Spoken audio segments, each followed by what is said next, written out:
जो एक अवतार श्री हनुमान जी महाराज हैं। शंकर का एक अवतार श्री हनुमान जी महाराज है। हनुमान जी महाराज को 3 तरह की माला समर्पित होती है। एक आंकड़े के पत्ते की, दूसरी बेलपत्र के पत्ते की, तीसरी पीपल के पत्ते की। ये 3 तरह की माला जब शंकर हनुमान जी महाराज को समर्पित होती है, जिस समय पर अगर व्यक्ति के जीवन में बहुत भारी रोग हो गया है, बहुत ज्यादा कष्ट हो गया है, कैंसर जैसी बीमारी भी अगर उसको घेर ली है और किडनी लीवर सब बेकार हो गया, तो निवेदन है पीपल के पत्ते की माला बनवाओ, 108 पत्ते की, और हनुमान चालीसा का हर पत्ते पर स्मरण करिए महाराज। आप हनुमान चालीसा पढ़ते जाओ, माला में गांठ लगाते जाइए, और वो माला जो व्यक्ति कैंसर से पीड़ित है हाथ का स्पर्श कराइए और शंकर को चढ़ाइए। केवल अष्टमी तिथि के दिन ये माला समर्पित होना चाहिए, शुक्ल पक्ष की अष्टमी के दिन। आप 2 या 3 अष्टमी को कर देखिए, अपने आप दवाई लगना प्रारंभ होगी, कैंसर जैसा रोग भी धीरे धीरे समाप्ति पर आएगा महाराज। पर करना शुक्ल पक्ष की अष्टमी को ही। महाराज कोई बच्चा एग्जाम में बैठ रहा है, सीए की पढ़ाई कर रहा है, कोई बहुत बड़े एग्जाम में बैठा, पास हो ही नहीं रहा, बहुत हार गया, बेलपत्री की माला चढ़ाई। पर बेलपत्र की जो माला है वो केवल प्रदोष पर चढ़ती है श्री हनुमान जी महाराज। आप बेलपत्र की माला चढ़ाओ, 108 बेलपत्र आप श्री शिवाय नमस्तुभ्यम मंत्र का जाप कर कर गांठ लगाकर भगवान श्री हनुमान जी महाराज के सामने पहुंचकर माला को सीधी रखकर, जो व्यक्ति एग्जाम में बैठ रहा है, नौकरी के लिए, अन्य पढ़ाई के लिए, अगर कंपटीशन एग्जाम में भी बैठ रहा है, तो माला को हनुमान जी महाराज, और हनुमान जी कौन से होना चाहिए? पूर्वमुखी। हनुमान दक्षिण मुखी नहीं चाहिए, पूर्व में जिन हनुमान जी का मुख हो वो माला ऐसी समर्पित कर कर हनुमान चालीसा का पाठ कर कर 3 बार स्मरण कर कर माला श्री हनुमान जी को पहना दीजिए। ऐसा कोई एग्जाम नहीं जिसमें से आप निकल ना पाए महाराज, पर करना आपको पड़ेगा। प्रदोष का दिन होना चाहिए, प्रदोष के दिन भगवान, और प्रयास जहां तक हो सके प्रदोष काल में अगर चढ़ाएंगे तो ज्यादा फलदायी रहेगा प्रदोष काल के। तीसरी है आंकड़े की माला महाराज। आंकड़े के पत्ते की जो माला होती है, ये माला कार्य की सिद्धि के लिए होती है। इसमें एक एक आंकड़े के पत्ते पर सीताराम लिखा जाता है। मात्र एक पत्ता ऐसा होता है जिस पत्ते पर सीताराम नहीं लिखा जाता। 108 पत्ते में से एक पत्ता, बस उस पत्ते को हथेली में रखकर उल्टा हाथ आपको रखना है और अपनी कामना कर कर उस पत्ते को बांध देना है। ये जरूरी नहीं है कि 25 के बाद बांधो, 50 के बाद बांधो या 100 के बाद बांधो, आपकी मर्जी पड़े। उस खाली पत्ते को कहीं पर भी बांध दीजिए और उस माला को अपनी कामना कर कर श्री हनुमान जी महाराज को समर्पित कर दीजिए महाराज। इसके लिए कोई तिथि, कोई दिन, कोई वार निश्चित नहीं है। बस ये माला जब हनुमान जी को चढ़ जाए तब एक घी का और एक तेल का दिया हनुमान जी के सम्मुख में लंबी बाती का लगा देना है महाराज। एक घी का, एक तेल, और अपनी कामना कर कर आप आ जाइए। आपकी वो कामना 2.5 महीना या 3 महीना, इससे ज्यादा नहीं जाएगा, वो कामना बाबा पूरी करेगा। क्योंकि शिव और हनुमान ये सब एक ही स्वरूप है। अब आप कहेंगे महाराज जी ये कौन सी पुराण से लिया है, तो आप इसको लिंग पुराण के अंदर देख सकते हैं। आप गीता प्रेस गोरखपुर की लिंग पुराण लीजिए, उसके अंतर्गत आप इसका व्याख्यान वर्णन पढ़ सकते हैं महाराज। एक एक क्रम हमारे शास्त्रों का हम उसको बस ज्ञात करें, हम इधर उधर डोले नहीं। हमारी पुराणों में इतने लेख लिखे गए हैं, उसको ही अगर हमने निकाल लिया तो हम जीवन में सुख पा सकते हैं, हम दुखी नहीं हो सकते। हनुमान चालीसा में भी आती है, तुमरो मंत्र, जम के बोलो, तुमरो मंत्र विभीषण माना लंकेश भरवे। तो विभीषण को वो मंत्र कौन सा दिया था हनुमान जी ने? वो मंत्र ढूंढ के लाओ। तुमरो मंत्र विभीषण माना, और माना तो लंका का राजा आखिरी में विभीषण बन गया। तो ऐसा कौन सा मंत्र था जो हनुमान जी ने विभीषण को दिया था? और वो कौन सी सत्यनारायण की कथा थी जिस कथा को आज तक लोग पूर्णिमा पर करवाते हैं, 5 अध्याय बाचे जाते हैं, पर उसमें ये तो ज्ञात हो कि वो कथा थी कौन सी। इति श्री रेवाखंडे,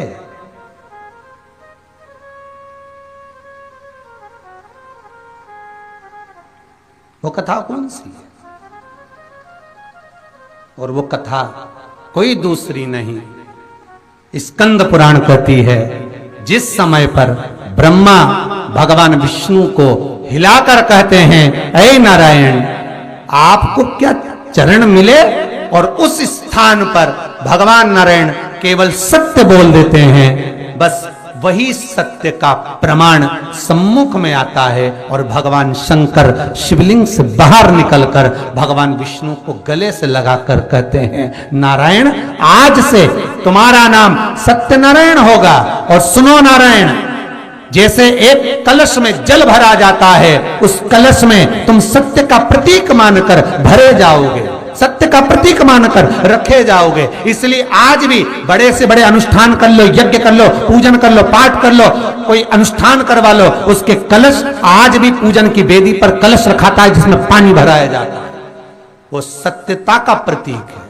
सत्यनारायण की कथा में कलश की बड़ी महत्वता है, और कहा, हे नारायण तुमने मेरे सम्मुख में सत्य कहा है, जैसे मेरा मन प्रफुल्लित हुआ और मैंने आपको नाम का दान दिया, मैं आपको कहता हूं, हे नारायण ये कलश के रूप में तुम जिस जिस घर में विराजमान होगे वहां तुम संपदा भर दोगे। इसलिए वो सत्यनारायण की कथा कोई दूसरी नहीं है, यही स्कंद पुराण की, यही शिव पुराण का एक मूल चरित्र स्कंद पुराण से लिया गया। गीता प्रेस गोरखपुर की, फुर्सत मिले आपको, समय मिले आपको तो स्कंद पुराण पढ़ना, उस स्कंद पुराण में से सत्यनारायण की कथा को निकालना। सत्यनारायण की कथा स्कंद पुराण से निकली, जन्मदाता स्कंद पुराण उसका।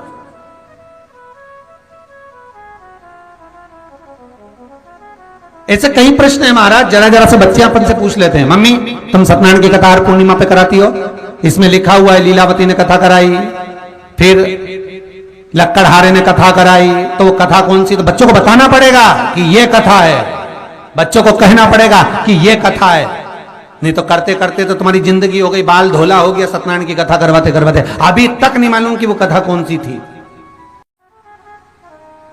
तुमरो मंत्र विभीषण माना, लंकेश्वर भय सब जग जाना। महाराज वो मंत्र कौन सा है जो दिया जा रहा है, वो मंत्र कौन सा है जो प्रदान किया जा रहा है? हनुमान जी महाराज ने वो मंत्र जो विभीषण को दिया, और एक विभीषण जिसको लात मार दी गई, एक विभीषण जिसको लात मार कर निकाल दिया गया, जिसके घर का भी ठिकाना नहीं था, वो विभीषण एक छोटे से मंदिर में जो रहता था, तुलसी का क्यारा जिसके दरवाजे पर था, और वो विभीषण जब सीख रावण को देता है तो वही विभीषण को जो लात मारकर निकाल दिया जाता है, तो वो मंत्र कौन सा था जिसको विभीषण ने जपा और विभीषण लंका का अधिपति बन गया, सत्ताधारी वैभवशाली? वो मंत्र कौन सा? केवल एक मंत्र जो श्री हनुमान जी महाराज ने विभीषण को दिया। महाराज वो मंत्र कोई दूसरा नहीं था, केवल भगवान का नाम विभीषण को प्रदान किया था। क्यों? क्योंकि विभीषण के दरवाजे पर जब हनुमान जी महाराज पहुंचे थे, विभीषण के द्वार पर जब हनुमान जी महाराज पहुंचे तो विभीषण के दरवाजे पर जाकर क्या देखते हैं कि सब कुछ विभीषण के यहां पर है, और विभीषण लगा हुआ है, कभी यहां पर प्रणाम करता है, कभी वहां प्रणाम करता है, कभी विभीषण यहां जाता है यहां नमन करता है, कभी विभीषण वहां नमन करता है, कभी विभीषण इस स्थान पर जाता है, विभीषण यहां वहां डोल रहा है, ये हनुमान जी देख रहे हैं, ये हनुमान जी को नजर आ रहा है। हनुमान जी समझ गए ये डोलता रहेगा भगवान नहीं मिल पाएगा, इसलिए इसको एक मंत्र दे दिया है। और सदगुरु होता ही ऐसा है, पानी पियो छान गुरु करो जान। बहुत सोच समझ के गुरु करना पड़ता है महाराज, बहुत सोच समझ के, नहीं तो आज के जमाने में तो गुरु भी इतने खूब न गुरु फिरे बाजार में हमसे दीक्षा लेओ, नरक पड़ो चाहे स्वर्ग जाओ, पल्ली फापा हम ही को देओ। आज के जमाने में गुरु भी ऐसे हैं कि तुम चाहे मंत्र लेने के बाद जपो ना जपो, स्वर्ग जाओ चाहे नरक जाओ, गुरु को कोई मतलब नहीं,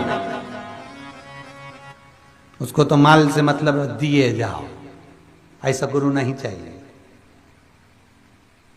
ऐसा गुरु नहीं होना चाहिए। गुरु जो भ्रम से हटा दे, गुरु वो जो तुम्हें भ्रांतियों से दूर कर दे और केवल भगवत स्मरण में, कीर्तन में, भगवत नाम में किसी भी तरह से भगवान से जोड़ दे। बस तुम शिव का स्मरण करो, राम का स्मरण करो, चाहे कृष्ण का स्मरण करो, पर करो, भगवत नाम जपो किसी भी भाव से, पर जपो। और महाराज जो नाम दिल से प्रभु का रहता है, भगवान उसकी अपने आप सुन लेता है। भगवान का नाम पड़ गया श्री सत्यनारायण, और सत्यनारायण भगवान की कथा का प्रारंभ ही यही शिव कथा से है। रामायण का प्रारंभ भी शिव कथा से, भागवत का प्रारंभ भी शिव कथा से, विष्णु पुराण भी शिव कथा से। ऐसी कोई पुराण बता दो जिसमें सबसे पहले शंकर का चरित्र नहीं आया। सबसे पहले सारी पुराण उठाइए और सबसे पहले चरित्र मिलेगा मेरे भोलेनाथ का, सबसे पहले चरित्र मिलेगा मेरे शिव का, मेरे शंभू का। बस शंकर भगवान ने माता पार्वती को एक शब्द कहा है कि तू थोड़ा सब्र रख।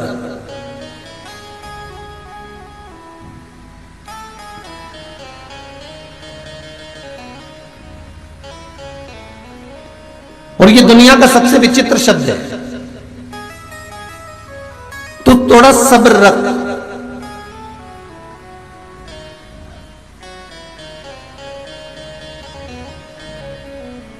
और अगर हम किसी को सहज भाषा में कहते हैं ना महाराज, हम किसी को सहज भाषा में कह देते हैं बहुत सब्र करता है, बहुत सबरी है?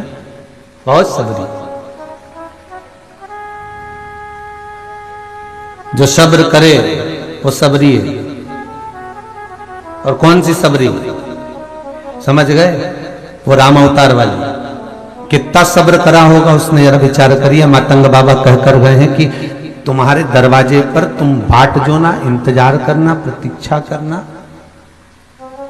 भगवान आएंगे जरूर। तुम इंतजार करो, वो आएगा जरूर।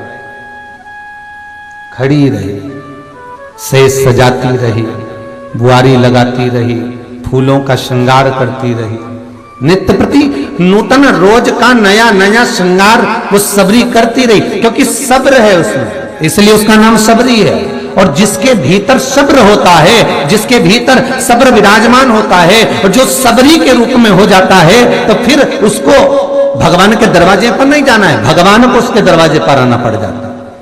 जिसके भीतर सब्र है, प्रतीक्षा है, इंतजार है, भगवान आएगा। क्यों भैया? मातंग बाबा ने इतना कहा कि भगवान राम तेरे पास में आएंगे, तो क्या मातंग बाबा सबरी से ये नहीं कह सकते कि तू बिल्कुल सब्र मत करना, तू तो अयोध्या भी चली जा, राम मिल जाएंगे, तू तो अभी जा बिल्कुल अयोध्या, और अयोध्या में जाएगी और राम तुझे मिलेंगे, तू सब्र ही मत कर। पर सब्र बांधा, इसलिए नाम उसका सबरी हो गया हमारा। थोड़ा इंतजार करना पड़ता है। अरे गुरु जी, हम तो ये व्रत कर रहे हैं, हम तो ये उपास कर रहे हैं, हमने तो ये करा, हमने तो सोमती की फेरी लगाई, हमने तो ये पूर्णिमा पे सत्यनारायण जी की कथा बचवाई, हमने तो ये वाला पाठ करवाया, हमने तो ये अनुष्ठान करवाया, हमने तो महामृत्युंजय के जाप कराए, फिर भी हमको फायदा नहीं। तो थोड़ा सब्र तो रखो, थोड़ा सबरी बनना पड़ेगा। और अगर जिस समय तुम्हारे भीतर सब्र विराजमान हो गया, तुम सबरी की जगह पर विराजमान हो गए, तुम्हें सब्र का भाव ज्ञानित हो गया, तुम अंदर सब्र को प्रवेश कर लिए और इंतजार की प्रतीक्षा की बाट जोते रहे, भगवान का इंतजार करते रहे, तो ये पक्का है जैसे विदुर जी के घर पर भगवान पहुंच गए, दुर्योधन के घर का 56 भोग छोड़कर, तो भगवान भोलेनाथ भी एक ना एक दिन तुम्हारे दरवाजे पर जरूर पहुंच जाएगा। बस इंतजार करो, उसका भजन करो, उसका चिंतन करो, उसका स्मरण करो, वो आएगा। यहां पर बहुत सारे जो बाहर से आए हुए हैं, कोई आगरा से, कोई हरियाणा से, कोई दिल्ली से, कोई पूना से, कोई नासिक से, कोई मुंबई से। तो ये आप लोग आए हो तो कितना सब्र रखा होगा आपने, जरा विचार करिए। कब से कथा सुन रहे हो महाराज जी, हमने लॉकडाउन से कथा सुनी, ऐसा सुना वैसा सुना, कथा का स्मरण करा, हमने ये अनुष्ठान करा, हमने पशुपति व्रत करा, हमने कितना सब्र बांध कर। पर मन में तुम्हारे एक भाव होगा कि एक बार मुझे वहां से मिलना है, मुझे एक बार जाकर कथा श्रवण करना है, मुझे एक बार सामने बैठकर कथा सुनना है। आप वो सब्र बांधते बांधते बांधते बांधते बांधते बांधते आज कथा में पहुंच ही गए। ये परमात्मा बुला लिया, ये परमात्मा का दर्शन, ये परमात्मा का साक्षीकरण हो गया।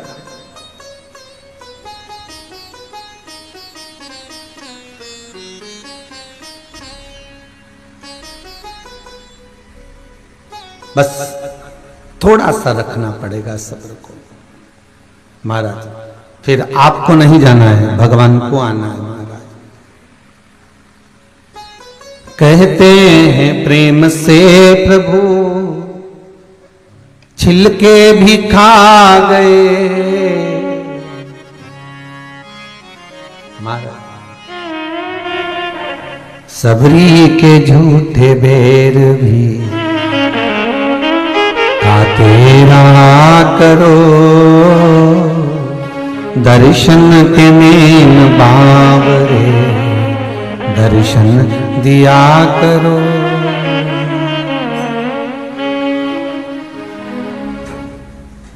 केवल एक सब्र का जो नाम भगवान शिव पार्वती से कह रहे हैं कि तू सब्र धारण कर, तो इंतजार कर।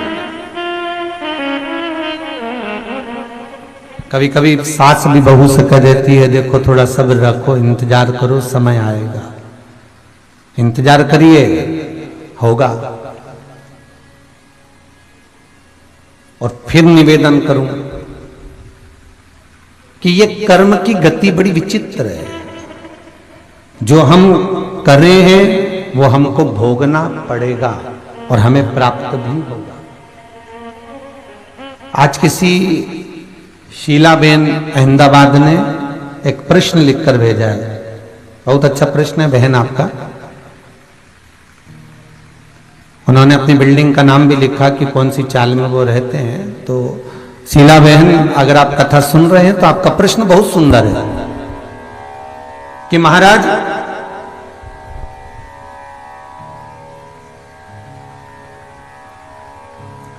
जब कर्ण के प्राण छूटे, जब राजा कर्ण को प्राण छूट रहे हैं, तो राजा कर्ण के प्राण छूटते समय कर्ण का रथ का पहिया कीचड़ में क्यों फंसा?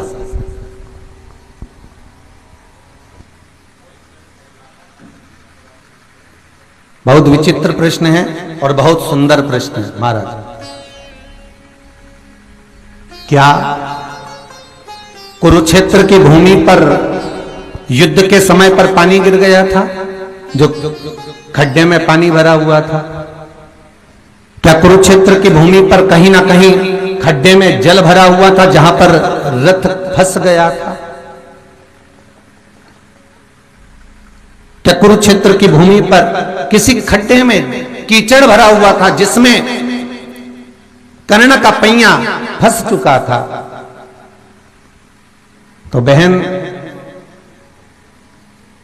बड़ी सावधानी से इस प्रश्न को आपने भेजा, बड़ा सुंदर प्रश्न है, उसका उत्तर एक ही है। और आपने महाभारत में देखा होगा जब अभिमन्यु के प्राण छूट रहे थे, 7 महायोद्धा जब आसपास में खड़े हुए थे और अभिमन्यु के प्राण छूटते समय अभिमन्यु पर जब प्रहार पर प्रहार करा गया, अभिमन्यु के प्राण छूटने की जब घड़ी आ गई, तो अभिमन्यु ने सारे तरफ जितने खड़े हुए योद्धा थे, अभिमन्यु ने किसी के आगे जाकर जल की याचना नहीं करी, पर अभिमन्यु जब पड़ा हुआ था तो कर्ण को पहचान गया और कर्ण को कहता है, हे राजन, आप तो दानवीर कर्ण हो। इनमें से जितने 7 खड़े हैं उनको 6 को छोड़ दो, इनमें से एक भी दानवीर की गिनती में नहीं आता, पर आप दानवीर की गिनती में आते हो। आप दानवीर कर्ण हो, दुनिया आपको दानवीर कहती है। जिंदगी में आपने बहुत दान करा, बहुत पुण्य करा, बहुत सत्कर्म करा, पर आज मुझे भी थोड़ा सा दान दे दो। और राजा कर्ण के सामने अभिमन्यु प्राणों को त्यागते हुए 7 योद्धाओं के सम्मुख में कर्ण से कहते हैं मेरे प्राण अटक रहे हैं, मुझे आपके रथ पर जो पानी रखा है वो पिला दीजिए। बस कर अभिमन्यु ने उतना मांगा, वो दान दे दो।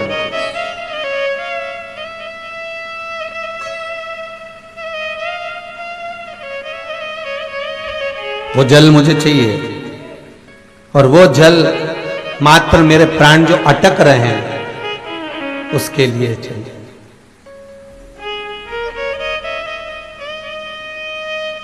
प्राण छूटते समय राजा कर्ण अभिमन्यु से कहते हैं कि इतने लोग खड़े हैं, तूने मुझसे ही क्यों मांगा? अभिमन्यु कहते हैं या दुर्योधन भी सामने है, सब कोई दुशासन भी खड़ा हुआ है, पर मुझे मालूम है जो 5 गांव नहीं दे सके वो जल क्या देंगे? भगवान कृष्ण मांगने के लिए आए थे कि मात्र 5 गांव, तुम तो ऐसे दान में दे दो ना, 5 गांव, इससे ज्यादा चाहिए क्या? जब वो 5 गांव नहीं दे सके तो फिर जल क्या देंगे? इसलिए मैंने मांगा नहीं। कर्ण के आगे अभिमन्यु बार बार कहते रहे कि मुझे जल पिला दो, बहुत प्यास लग रही, बहुत प्यास लग रही, मुझे पानी पिला दीजिए, बहुत प्यास लग रही, मुझे जल दे दीजिए, पर नहीं दिया। और जब जल नहीं दिया महाराज अभिमन्यु के प्राण छूट गए। तो बहन आपने जो प्रश्न किया है कि क्या वहां पानी गिरा था, क्या खड्डे में जल भरा हुआ था, क्या कीचड़ भरा हुआ था? ये राजा कर्ण का चरित्र कहता है कि जब राजा कर्ण ने जल का दान नहीं दिया, उस समय पर जब राजा कर्ण का पहिया कीचड़ में फंसा था, एक चुल्लू पानी नहीं दे पाया, तभी उसको लग गया था कि अब मेरी जो मृत्यु होगी वो इसी जल के कारण होगी जो मेरे रथ के अंदर रखा हुआ। पीने के लिए जो पानी रखा था, कर्ण का जो रथ खड़ा था उसका पानी नीचे गिरा और पहिया उसी में फंस गया, उसी बालू में, उसी कीचड़ में। कर्ण ने भगवान कृष्ण को पुकारा और पूछा कि मेरे बराबर दुनिया में कोई दान नहीं कर पाया। मुझे लोग राजा कर्ण कहते हैं, दानवीर कर्ण, और दुनिया में मेरे बराबर कोई दान नहीं कर सकता। मैंने जितना दान दिया शायद ही कोई देगा, मैंने जितना पुण्य करा शायद ही कोई करेगा। इतने में भगवान कृष्ण कहते हैं, अरे ओ कर्ण, कौन सा दान और कौन सा पुण्य? मात्र एक चुल्लू पानी तू नहीं दे सका। मृत्यु के सैया पर पड़े हुए व्यक्ति को लोग एकादशी का दान देते हैं, लोग मरते हुए व्यक्ति के सम्मुख में गौ दान करवा देते हैं, लोग मरते हुए व्यक्ति के सम्मुख में तुलसी का दल दान कर देते हैं, लोग मरते हुए व्यक्ति के सम्मुख में अपने करे हुए पुण्य का दान दे देते हैं, और तू चुल्लू पर पानी ना दे पाया। तो राजा कर्ण कहते हैं, महाराज मैं दुर्योधन के लिए नहीं दे पाया क्योंकि मैं दुर्योधन की सेना में था, अगर मैं देता तो मेरा मित्र रुष्ट हो जाता। भगवान कहते हैं, एक को रुष्ट से, बस केवल एक को संतुष्ट करने के लिए तूने सारा पुण्य नष्ट कर दिया। कर्ण कहते हैं, तो क्या मेरा पूरा की पूरा पुण्य चले गया? भगवान कृष्ण कहते हैं, मृत्यु के समय पर जो मांगा जाए, जिस व्यक्ति से कहा जाए, वो वचन निभाया जाए।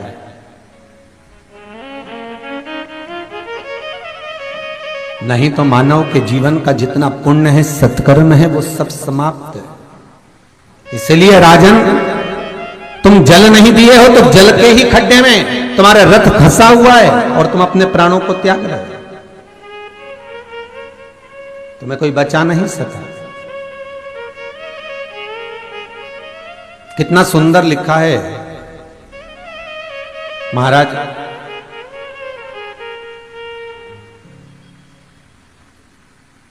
मार्कंडे पुराण के अंतर्गत लिखा है कि जो हमने दिया, श्रीमद् भागवत में भी है और गरुड़ पुराण में भी लिखा है, शिव पुराण में भी लिखा है, जो हमने दिया, हमारे प्राण छूटने के समय पर वो हमारे सामने होता है।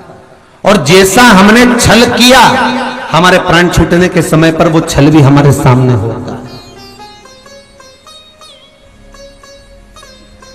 पुण्य भी हमारे सामने है और हमारा पाप भी हमारे सामने।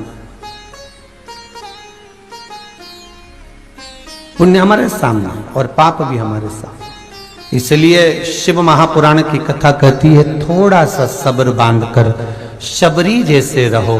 सब्र जिसके भीतर है वही दुनिया में सबरी है, और सब्र जब भीतर आ गया तो फिर तुम्हें भगवान के दरवाजे पर जाने की जरूरत नहीं है। तुम घर पर बैठ कर भी अगर भगवान का भजन कर रहे हो तो भगवान तुम्हारे दरवाजे पर आ ही जाएगा, पहुंचेगा।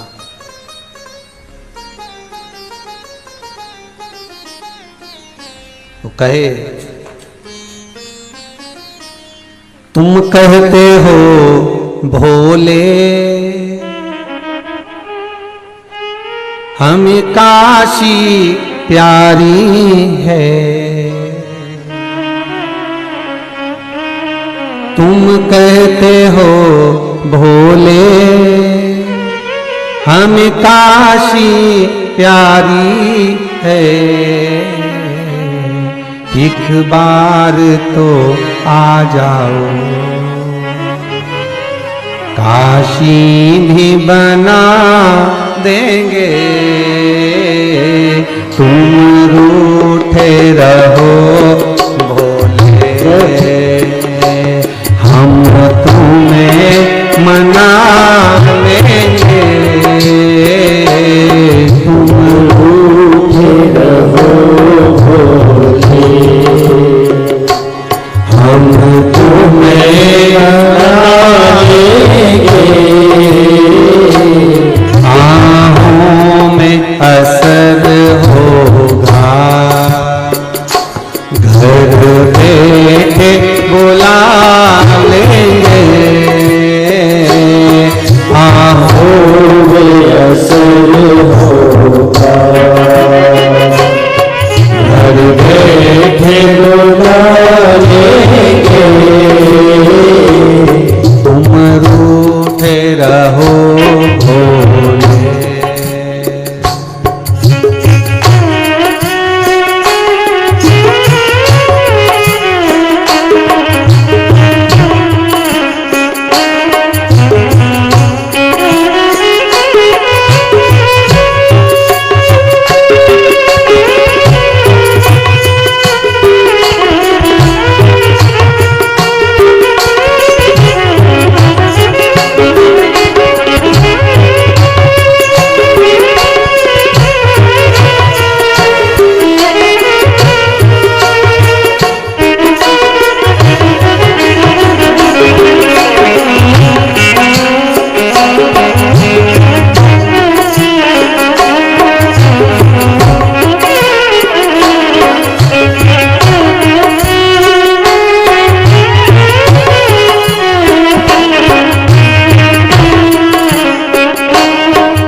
रूठे रहो भोले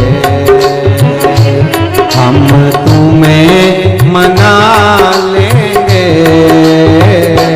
तुम रूठे रहो भोले हम तुम्हें मना लेंगे,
करुणा सागर की कथा कहती है कि जिसके भीतर सब्र विराजमान है भगवान उसके दरवाजे पर खड़ा मिलेगा, भगवान वहां मिल जाएगा।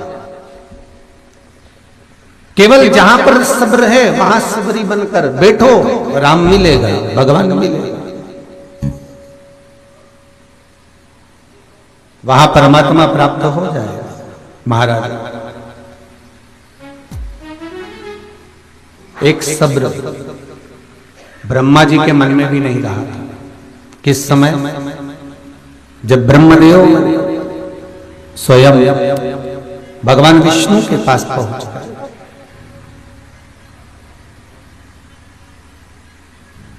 और ब्रह्मा भगवान विष्णु के पास जाकर कहते हैं, नारायण मुझे आपसे कुछ कहना है, मुझे आपसे कुछ विनती करना। बोलिए क्या कहना चाहते हैं?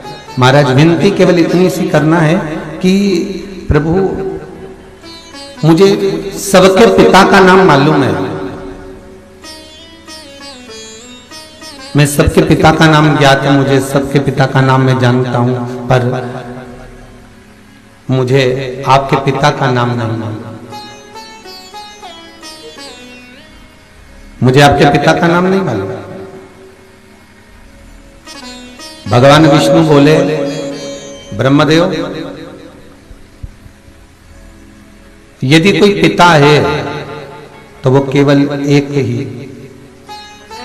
क्योंकि मेरा जो जन्म हुआ है, नारायण का जो जन्म है, जल में एक पानी के बुलबुले से अयन करने के कारण, जल में जो अयन कर रहा है वही नारायण है। केवल एक पानी के बुलबुले से ही भगवान की उत्पत्ति हो गई। तो जो वो बुलबुला है पानी का, वो एक शिवलिंग की आकृति का, और वो शिवलिंग की जो आकृति है उसमें से जो बिंदु प्रकट होता है, उसमें से जो बिंदु निकला है, वही बिंदु से भगवान नारायण की उत्पत्ति है।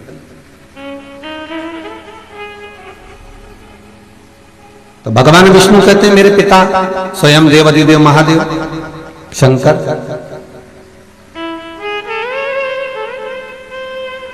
पिता शिव। हाँ, आप यदि कभी, आप में से जितने लोग कथा सुन रहे हैं, शायद कभी आप लोग ब्रह्म कुमारी के आश्रम में गए होंगे।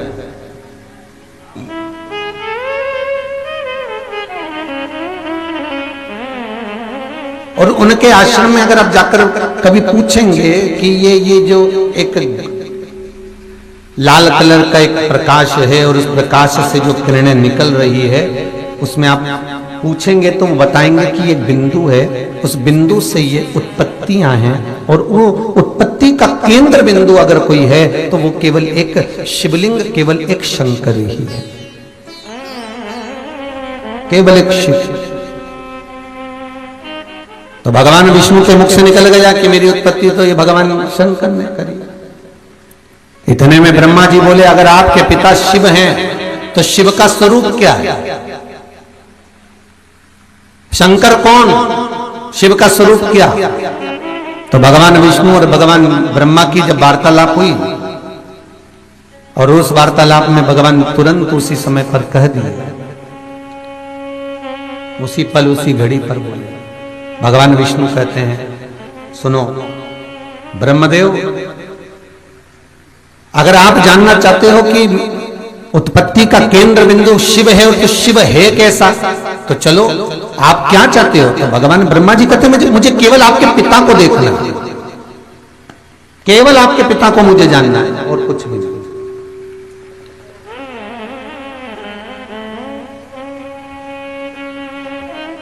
सामने एक बड़ा सा, बहुत बड़ा पर्वत था, और विशालतम वो पर्वत, एक और ब्रह्मा, एक और भगवान विष्णु, दोनों खड़े हो गए और उस पर्वत को घुमाना प्रारंभ किया।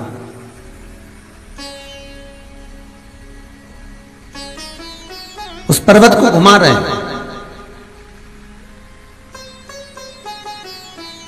और जब पर्वत को घुमाना प्रारंभ करा तो उसके घुमाने पर घर्षण से एक अग्नि का खंभ प्रकट हो गया। देखो, किसी कुम्हार के यहां जाना कभी आप, और कुम्हार के यहां पर वो चकला जो चलता है ऐसा पहिए पर वो घुमाता है, मिट्टी के ऊपर हाथ रख लेता है और उसको जब घुमाना प्रारंभ करता है तो उससे एक लिंगायत आकृति प्रकट हो जाती है। एक लिंगायत आकृति वहां सम्मुख में आ जाती है।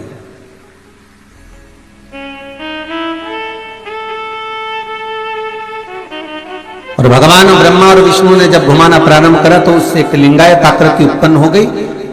सबसे प्रथम शिवलिंग ब्रह्मा और विष्णु ने प्रकट कर लिया। सबसे पहला शिवलिंग जो उत्तराखंड की भूमि पर आज भी विराजमान है महाराज।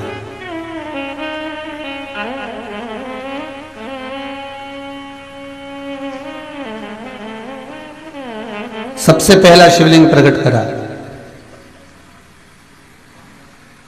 और शिवलिंग प्रकट हुआ। ब्रह्मा जी ने पूछा ये कौन है? ब्रह्मा जी पूछ रहे हैं ये कौन है? भगवान नारायण कहते हैं यही तो मेरे पिता हैं,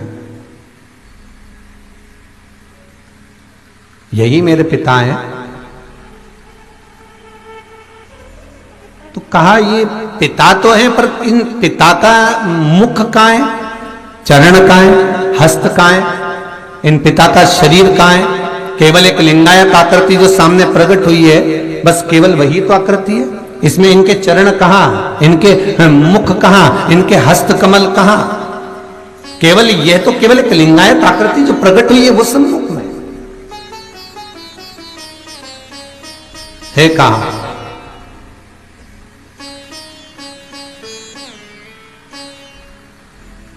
तब भगवान विष्णु ने भगवान ब्रह्मा जी से कहा, ब्रह्मदेव देखो, पिता के स्वरूप को जानना बहुत कठिन है। और आपको पहले भी कथाओं में कहा कि माता पिता के भीतर को जानना बहुत कठिन है। बड़ी बहू कहती है कि सास छोटी को ज्यादा चाहती है, छोटी को लगता है कि सास बड़ी को ज्यादा चाहती है, और बेचारी सास दोनों के बीच में मंदिर के घंटे की तरह टंगी रहती है। बड़े बेटे को लगता है कि पिता छोटे बेटे को ज्यादा चाहता है, और छोटे बेटे को लगता है कि पिता बड़े बेटे को ज्यादा चाहता है, और पिता बेचारा मंदिर के घंटे की तरह बीच में टंगा हुआ है। पर किसी मां से पूछा जाए, किसी माता से पूछा जाए कि तुम्हें बड़ा बेटा प्रिय है कि छोटा बेटा प्रिय है, तो मां एक ही बात कहेगी कि मैंने दोनों बेटों को बराबर का दूध पिलाया है, दोनों को पाल पोस कर बड़ा करा है, दोनों को अपने हृदय से लगाया है, दोनों को अपनी छाती से लगाया है, गोदी में खिलाया है। मेरे लिए दोनों बेटे बराबर है। माता पिता के मन में बच्चों के प्रति भेद नहीं रहता, पर भेद उत्पन्न कर देती है। कुछ माताओं के मन में जाता है ये बड़े को ज्यादा चाहती होगी, ये छोटे को ज्यादा चाहती होगी। नहीं नहीं भाई, कोई भेद नहीं।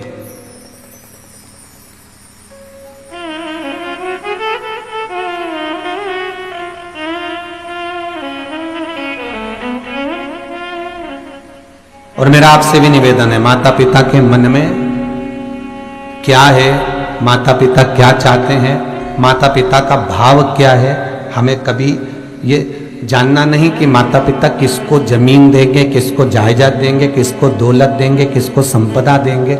बस इतना याद करो कि हमें माता पिता की जमीन जायदाद या संपदा से मतलब नहीं होना चाहिए, हमें माता पिता के आशीर्वाद से मतलब होना चाहिए। मान लो किसी बेटे को जमीन जायदाद ज्यादा दे भी दी, किसी को ज्यादा संपदा प्रदान कर भी दी, और मालूम पड़े उसके लड़के ने कहीं ले जाकर शेयर मार्केट में लगा दिया, कहीं उसने डब्बे में लगा दिया, कहीं घाटा खा गया, जुए में लगा दिया, वेश्यावृत्ति में, मदिरापान में, मांसाहार में उसने धन को लगा दिया, और माता पिता छोड़कर भी गए और बेटे ने नाश लगा दिया, उसको सत्यानाश मिला दिया, तो करेगा क्या? और अगर बुजुर्ग माता पिता का आशीर्वाद मिल गया, बुजुर्ग माता पिता का आशीर्वाद तुम्हें प्राप्त हो गया, उसने कुछ भी नहीं दिया तो भी तुम संपदावान बन जाओगे।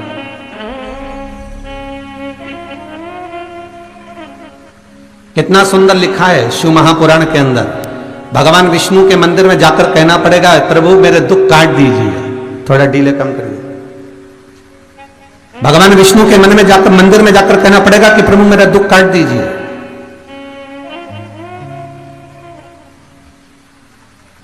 देवी के मंदिर में जाकर कहना पड़ेगा कि मेरे कष्ट काट दीजिए।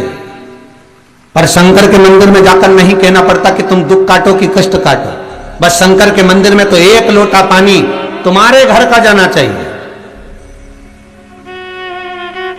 मंदिर का ही लोटा उठाकर, मंदिर का ही पानी भरकर शंकर जी को चढ़ा रहे हो और सोच रहे हो कि मेरा दुख कट जाए, तो ईमानदारी से बोलो, मंदिर का लोटा कलश दूसरे का, कोई ने दान करा होगा तो मंदिर में रखा है।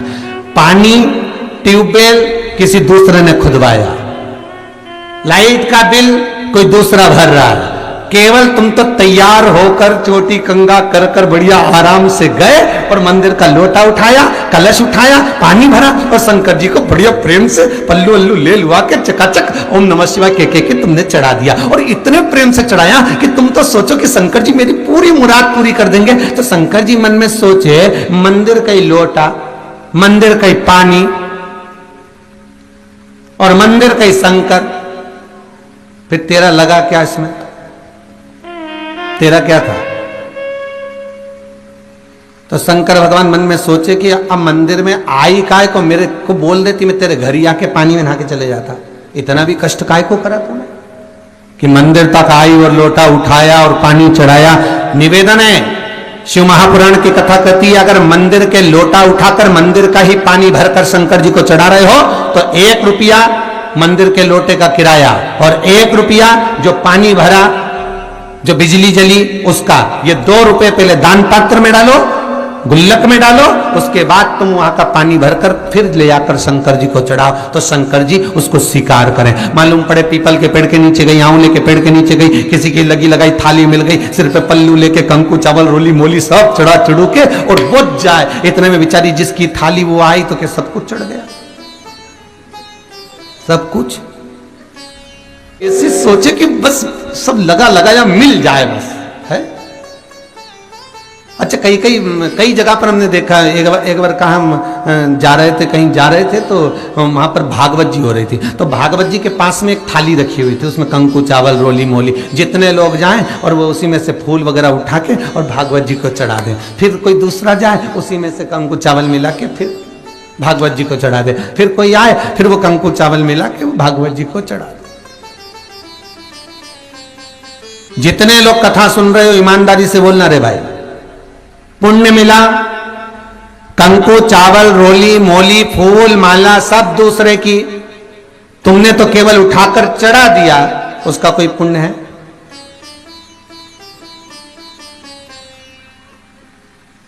सारे देवताओं के दरवाजे पर जाकर कहना पड़ेगा कि हमारा दुख काट दो, पर शंकर के मंदिर में जाकर कभी नहीं कहना पड़ेगा कि मेरा दुख काट दो। शिव के मंदिर में तो एक काम करो जो पुराने समय में माताएं करती थी, जो पुराने समय में पुरुष करते थे, जो पुराने समय में बुजुर्ग करते थे। अपने घर का 1 लोटा पानी भरकर सुबह से माताएं निकलती थी, हाथ में एक छोटी सी डलिया, उसमें थोड़े से फूल बेलपत्र आदि पड़े रहते थे, एक हाथ में जल का पात्र रहता था और उसको लेकर माताएं शिव मंदिर में जाकर समर्पित करती थी।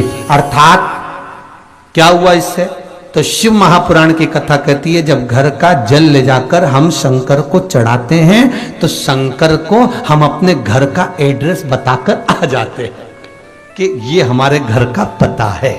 अब तुम शाम को जब निकलो भ्रमण करने के लिए, जब हमारे घर पर होते हुए चले जाना। अब कहने की जरूरत है क्या दुख कटेगा? अब भगवान को बोलना पड़ेगा कि दुख काटो? कुछ नहीं कहना, बस एड्रेस बताना। अभी इससे पहले जो कथा हुई थी ऑनलाइन, आप लोगों ने श्रवण करी थी, श्रीमद् भागवत कथा, यही कुबेरेश्वर महादेव के मंदिर से, तो उसमें कहा था कि सुदामा भगवान कृष्ण के मित्र हैं। जब सुदामा भगवान कृष्ण के दरवाजे पर पहुंचे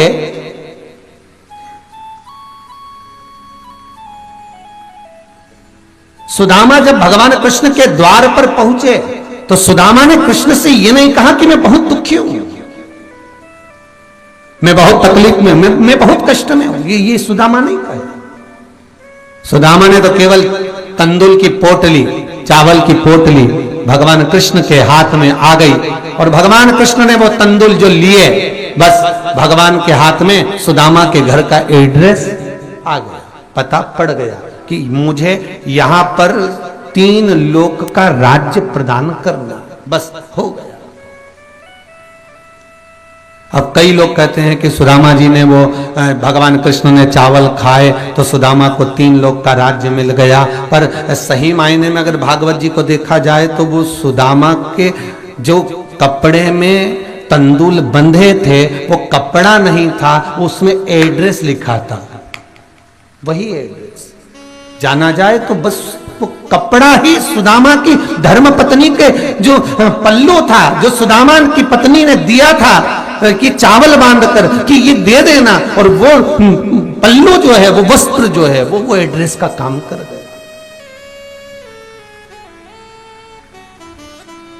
हमें भी भगवान के मंदिर में जाकर ये नहीं कहना कि तुम दुख काटो, हमें तो बस केवल 1 लोटा जल लेकर जाना है और भगवान को समर्पित करना है, विनती करना है, निवेदन करना है और भगवान उसको स्वीकार कर लेगा। बस 1 लोटा पानी। अब इतना सरल देव देखो कहीं मिलने वाला है क्या? सारे देवताओं के पूजन में तो सारी सामग्री चाहिए, अच्छे अच्छे वस्त्र पहनाओ, आभूषण पहनाओ, रतन पहनाओ, माणिक पहनाओ, मोती पहनाओ, ये पहनाओ, वो पहनाओ। शंकर जी को 1 लोटा पानी, हर हर महादेव 3 बार। शिव जी की कथा कितनी विचित्र, वो कहते अगर पानी भी नहीं है चढ़ाने के लिए, तुम्हारे घर में मान लो जल भी नहीं है, बस 3 बार ताली बजा दो।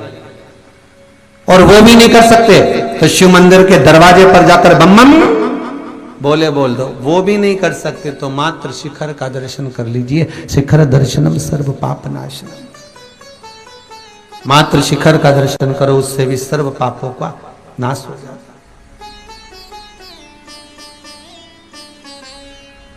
जल चढ़ाने का भी एक तरीका है, और शिव महापुराण की कथा कहती है कि जल जो भगवान शिव को चढ़ाया जाता है, उस 3 तरह का जल शंकर को समर्पित होता है। बहुत ध्यान से सुनना आज की कथा।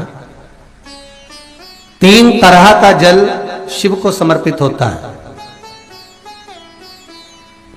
और वो तीनों तरह के जल का अलग अलग भाव है महाराज।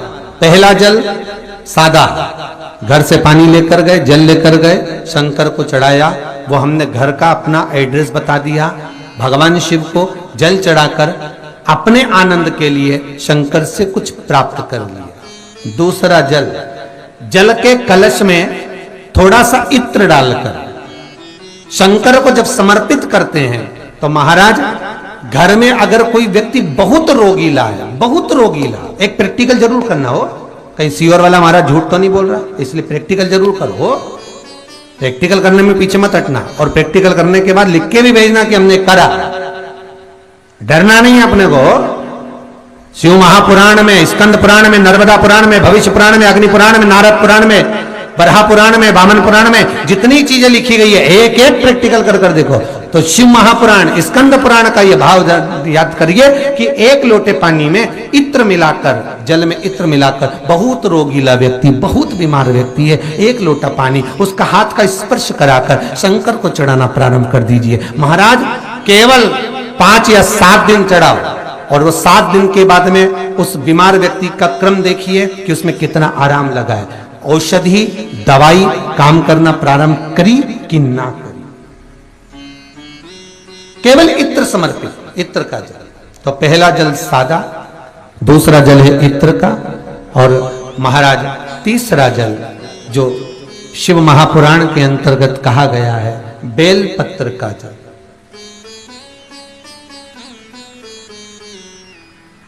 तीसरा जो जल है वो बेलपत्र का जल। बेलपत्र का जल कैसा? तो महाराज शिव महापुराण की कथा कहती है कि जल के पात्र में एक बेलपत्र अंदर डालकर उस जल के पात्र को ले जाकर शिव को समर्पित करना, अर्थात अपनी मन की कामना भगवान शंकर से कह देना, केवल बेलपत्र के माध्यम, बोलना नहीं है हमको कुछ। हमें कुछ कहना नहीं है। वैष्णव धर्म के अंदर, पुष्टि मार्ग के अंदर जहां जहां पर महाप्रभु जी की बैठक जी होती है, श्रीमद् वल्लभाचार्य जी की जहां पर महाप्रभु जी की बैठक होती है, वहां पर झारी जी भरी जाती है। तो झारी जी जो भरते हैं, जल का पात्र जो भरते हैं झारी जी, तो उसका व्याख्यान वर्णन अगर करा जाए तो झारी जी क्यों भरी जाती है, तो श्रीमद् वल्लभाचार्य जी के जो लेख है उसमें वर्णन आता है कि परम भगवदीय वैष्णव जो महाप्रभु जी की बैठक जी पर जाता है और झारी जी जो भरता है, वो झारी जी भरने का क्रम ये रहता है कि वैष्णव जीव अपने मन की बात डायरेक्ट भगवान से नहीं कह सकता, इसलिए वैष्णव क्या करता है कि यमुना जी से कहता है। ये झारी जी जो है ये यमुना जी, तो यमुना जी को जब भरता है, झारी जी भरता है, तो अपने मन की बात वो यमुना जी से कहता है। यमुना जी से कहकर यमुना जी के भाव से श्रीमद् वल्लभाचार्य जी के सामने रख देता है। तो यमुना जी श्रीमद् वल्लभाचार्य जी को आज्ञा करती हैं कि जाओ, श्रीमद् वल्लभाचार्य जी से कहती हे वल्लभ जाओ, अब ठाकुर जी से तुम कहो कि ये परम भगवदीय वैष्णव आया है और इसके मन की ये अभिलाषा है। फिर वल्लभ ठाकुर जी से निवेदन करते हैं, फिर ठाकुर जी उसको स्वीकार करते हैं। अर्थात जल चढ़ाना, भगवान का स्नान कराना, भगवान के ऊपर जल का पात्र समर्पित करना, ये हमारे दिल की बात हमें भगवान को कह देना, हमें भगवान को समर्पित कर देना। अच्छा ईमानदारी से बोलो, तुम घर में रोज भगवान नहलाती हो? जितने लोग यहां बैठे हैं, जो टीवी के सामने बैठे हैं, वो अपने भाव से कह देना।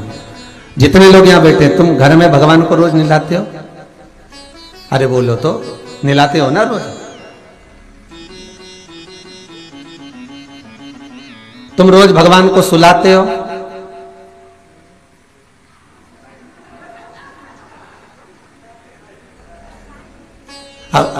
आधे इधर वाले बोल दो और आधे इधर वाले बोल दो, हो कुछ तो हो ही जाएगा। अब एक बात बताओ, तुमने भगवान को सुलाया ना सुलाया वो आपके ऊपर।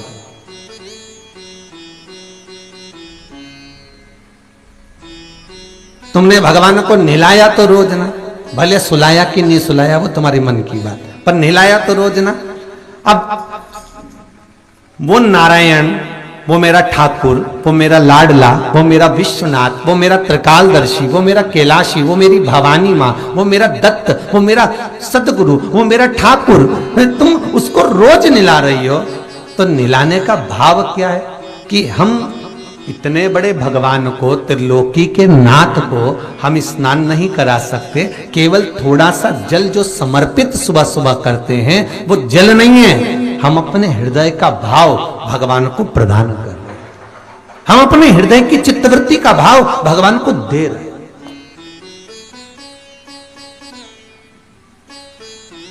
हम भगवान को वो प्रदान कर दे रहे हैं कि ये आप ले लीजिए।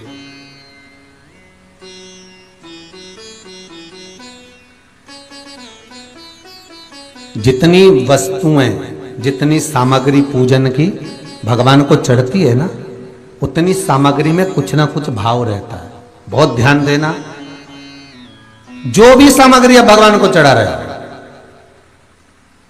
3 तरह का जल का जो व्याख्यान वर्णन किया गया, एक सादा जल जो भगवान को कहा, आपने अपना एड्रेस बता दिया, आपने अपने मन का भाव बता दिया। इत्र का जो जल चढ़ाया गया वो केवल रोग मुक्ति के लिए चढ़ाया गया। और तीसरा बेलपत्र, अगर उस जल में एक बेलपत्र भी पड़ी हुई है और वो बेलपत्र पड़ा हुआ जल आप जिस भाव से चढ़ा रहे हो, जिस कामना से चढ़ा रहे हो, शंकर वो कामना आपकी पूर्ण कर दे।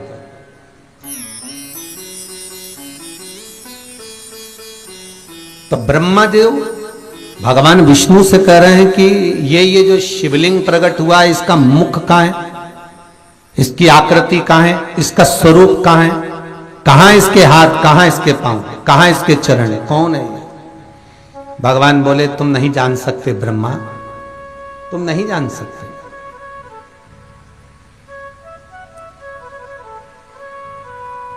आप अपनी बात सबके सामने रख दो, आप अपनी बात सबके सामने कह दो, पर जिसमें जितना विवेक होगा उस बात को वो उतना ही पकड़ पाएगा। एक बार मीराबाई वृंदावन में भजन गा रहे, खूब सुंदर भजन मीराबाई गा रही है, बहुत सुंदर। तानसेन वहां से निकल कर गए, जो स्वर के सम्राट हैं, जो एक एक स्वर को जानते हैं।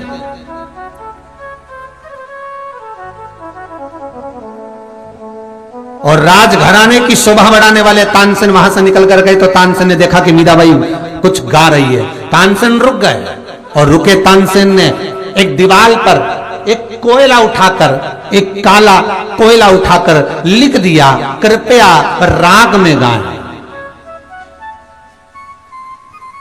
जितने लोग निकल कर जा रहे थे सब हंस रहे थे मीराबाई के ऊपर कि मीरा तुझे राग में गाना नहीं आता। तानसेन ने पकड़ लिया, तानसेन ने पकड़ लिया, तुझे राग में गाना नहीं आता। मीराबाई उठी, भजन गाकर जाने लगी, तो पढ़ा कि कृपया राग में गाएं। मीराबाई ने कोयला उठाकर राग के आगे लिख दिया अनु। क्या लिखा है? अनु। अब वो पूरा क्या हो गया? कृपया अनु राग में गाएं। जब तानसेन को मालूम पड़ा कि मीराबाई ने लिख दिया है कि अनुराग में गाएं, तो तानसेन मीराबाई के पास पहुंचा। मीरा, मैं लिखा था कि तू राग में गा, तो तूने अनु लगाकर अनुराग कर दिया। मीराबाई बोली, तानसेन जी, बस आप में और मुझ में यही अंतर है।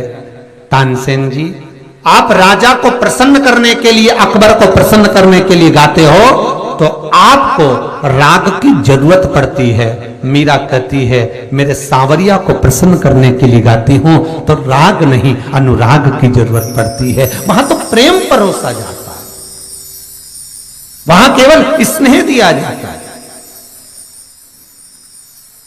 और कितना सुंदर भाव मीराबाई ने कह दिया कि भगवान को पाने के लिए तुम क्या कपड़े पहन रहे हो, भगवान को पाने के लिए क्या वस्त्र पहन रहे हो, भगवान को पाने के लिए तुम क्या आभूषण पहन रहे हो, भगवान को उससे मतलब नहीं है। भगवान को बिल्कुल मतलब नहीं है।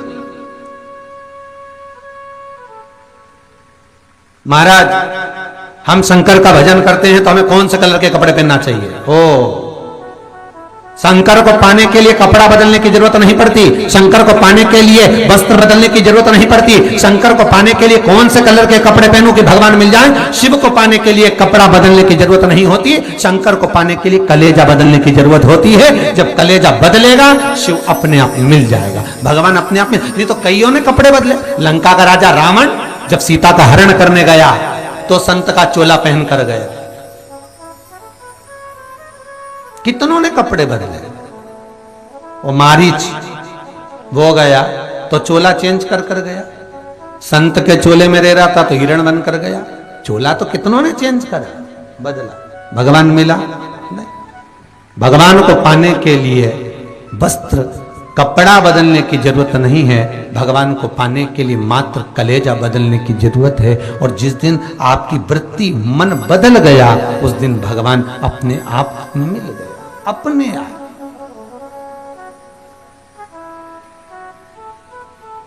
वो प्राप्त हो जाएगा।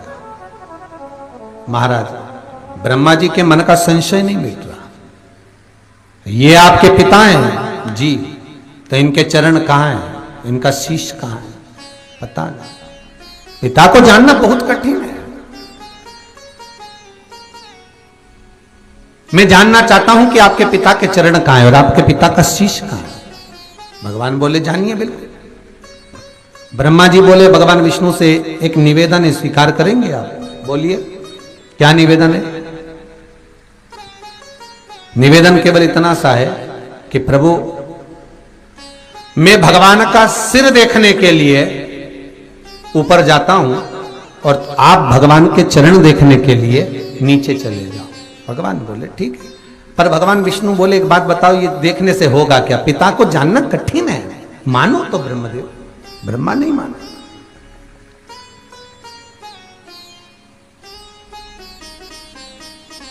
जब ब्रह्मदेव नहीं माने, भगवान ब्रह्मा आकाश मार्ग की ओर बढ़ने लगे उस शिवलिंग का छोर देखने के लिए। मात्र उस शिवलिंग का आखिरी बिंदु देखने के लिए ब्रह्मा जा रहे हैं आकाश मार्ग की ओर।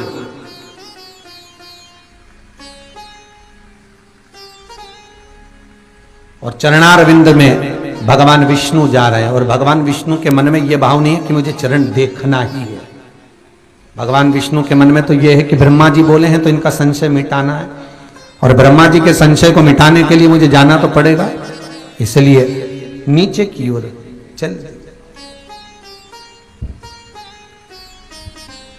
चलते गए।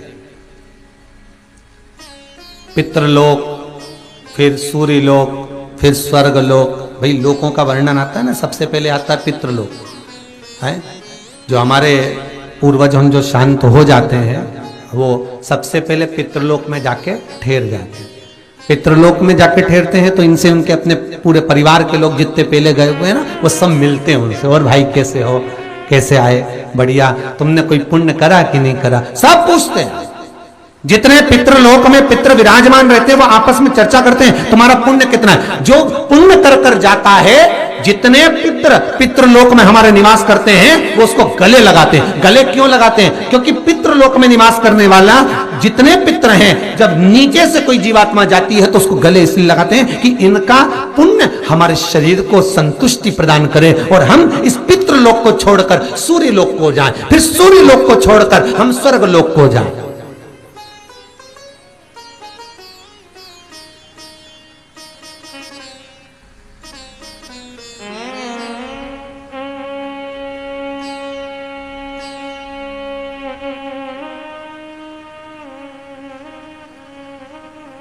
एक व्यक्ति मर गया,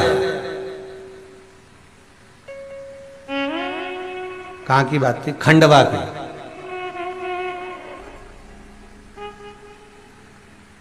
अब वो अच्छे परिचित थे तो गए, तो वो मरा पड़ा हुआ था और उसके पास में उनकी बहू गीता जी का पाठ सुना रही थी। तो हमने बहू से बाद में पूछा, बेटा तुम क्या कर रही हो? गुरुजी गीता जी सुना। हमने कहा अब सुनाने से कौन सा फायदा है, अब तो गया। नहीं, हमारे परिवार के लोग कह रहे थे कि गीता जी सुना दो। तो हमने कहा तो चले गया, जिंदा था जब सुनाना था। गुरुजी परिवार वालों को कौन समझाए, परिवार के लोग कह रहे हैं गीता जी सुनाओ। अरे भाई शास्त्रों को पहचानो, गीता मुर्दों को जगाने के लिए नहीं है। गीता जो अहंकार में सो गए हैं, अभिमान में पड़ गए हैं, अज्ञानता के अंधेरे में खो गए हैं, गीता उनको जगाने के लिए, गीता उनको उठाने के लिए। जो मर चुका है उसको उठाने के लिए गीता नहीं है।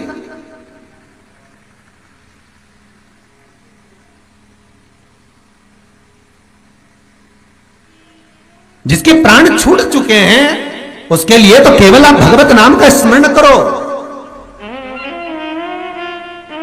कि इस जीवात्मा को मुक्ति मिल जाए, इस जीवात्मा को आनंद मिल जाए। और ध्यान देना, जो पुण्य कर कर गया है वो पितृलोक में थोड़ी देर ही ठहरा है। जो पुण्य कर कर गया, जो सत्कर्म कर कर गया। और केतकी के पुष्प को ब्रह्मा जी तोड़ कर कहते हैं, केतकी तो हमारे साथ नीचे चल। और भगवान विष्णु के सामने चलकर कह देना कि ब्रह्मा जी को शंकर भगवान का सिर मिल गया, चल मेरे साथ। केतकी बोली, मैं काय को झूठ बोलूं, मैं झूठ क्यों बोलूं भाई? अरे चल, तो बस जाकर कह देना कि ब्रह्मा जी को सिर मिल गया। तो केतकी बोली, मैं झूठ क्यों बोलूं? व्यक्ति झूठ जब बोलता है जब उसका कोई फायदा होता है, मेरा तो कोई फायदा है ही नहीं, तो फिर झूठ बोलने का क्रम क्या? भगवान ब्रह्मा ने कहा, केतकी के पुष्प मैं तुझे सारे देवी देवताओं पर चढ़वाऊंगा, चल, और तुझे सुगंधित बनाकर रखूंगा। केतकी जाने को तैयार। पर केतकी ने कहा, मान लो अगर मेरी बात भगवान विष्णु ने स्वीकार नहीं करी तो कोई सबूत के लिए एक आध और ले चलो। तो वहां से गौ माता निकल कर जा रही थी गौमाता को रोक लिया। ए गौमाता रुको, ब्रह्मा जी के शब्द सुनकर गौमाता रुको जरा। गौमाता ने पूछा, बोलिए ब्रह्मदेव क्या बात है? ब्रह्मा जी बोले, गौमाता बात इतनी सी है कि तुम हमारे साथ नीचे चलो और भगवान विष्णु के सामने जाकर कह देना कि भगवान ब्रह्मा को शंकर जी का शिवलिंग का छोर मिल गया, उन्होंने मस्तक का दर्शन कर दिया। तो गौमाता बोली, मैं काय को झूठ बोलूं? ब्रह्मा जी बोले, अगर तू झूठ बोल देगी एक बार तो घर में सबसे पहली रोटी बनेगी और तुझे ही मिलेगी। अब एक रोटी के चक्कर में गाय झूठ बोल दी, मात्र एक रोटी, और केवल एक रोटी के चक्कर में गाय झूठ नहीं बोल रही, एक रोटी के चक्कर में संसार में जन्मा हुआ हर व्यक्ति झूठ बोल रहा है। एक इतना बड़ा 1 मीटर का कपड़ा कंपनी से निकला, फैक्ट्री से 10 रुपए का, 10 रुपए से आया दुकान पर, हो गया 20 रुपए का। 20 रुपए के तुम चाहो तो 3-4 रुपए बढ़ा कर ले लो, पर नहीं। अरे जीजी भगवान की सौगंध खाऊंगी तो इतने का ही, कंपनी में इतने का आया। बताओ, भगवान तो ऐसा मिला पड़ा है कि जो मिल जाए बस उसी की सौगंध खा जाओ।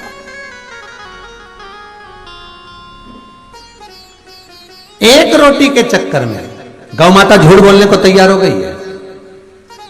मात्र एक रोटी के चक्कर में संसार का मनुष्य भी झूठ बोलने को तैयार हो जाता है।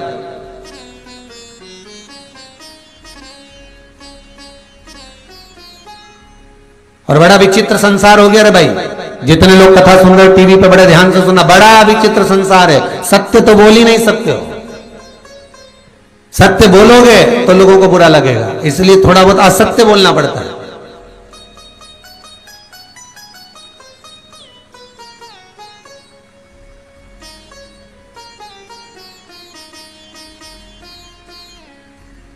बस ब्रह्मा जी नीचे आ गए, गाय को भी लेकर, केतकी के पुष्प को लेकर। भगवान विष्णु तो बैठे हुए थे शंकर जी के शिवलिंग के सामने। सामने शिवलिंग है, भगवान नारायण बैठे, बड़ा सुंदर दर्शन है, देखिएगा जरा है। सामने शिवलिंग हो और भगवान विष्णु सम्मुख में बैठे, केवल शिव जी को निहार रहे हैं। ना कोई जल चढ़ाया जा रहा है, ना कोई धतूरा चढ़ाया जा रहा है, ना कोई बेलपत्र चढ़ाई जा रही है, ना कोई दिया लगाया जा रहा है, ना कोई समीप पत्र चढ़ाया जा रहा है, ना कोई वस्त्र, ना कोई आभूषण, ना कोई श्रृंगार चढ़ाया जा रहा है। बस केवल भगवान विष्णु शंकर के शिवलिंग के सम्मुख में केवल बैठे हैं, दर्शन कर रहे हैं।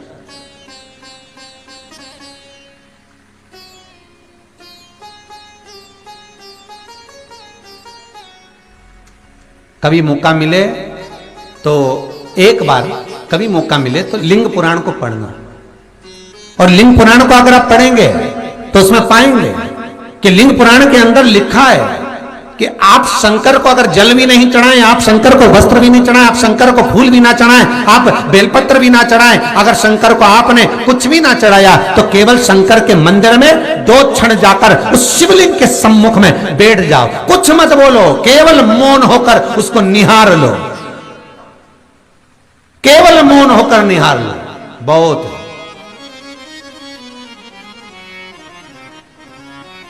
बहुत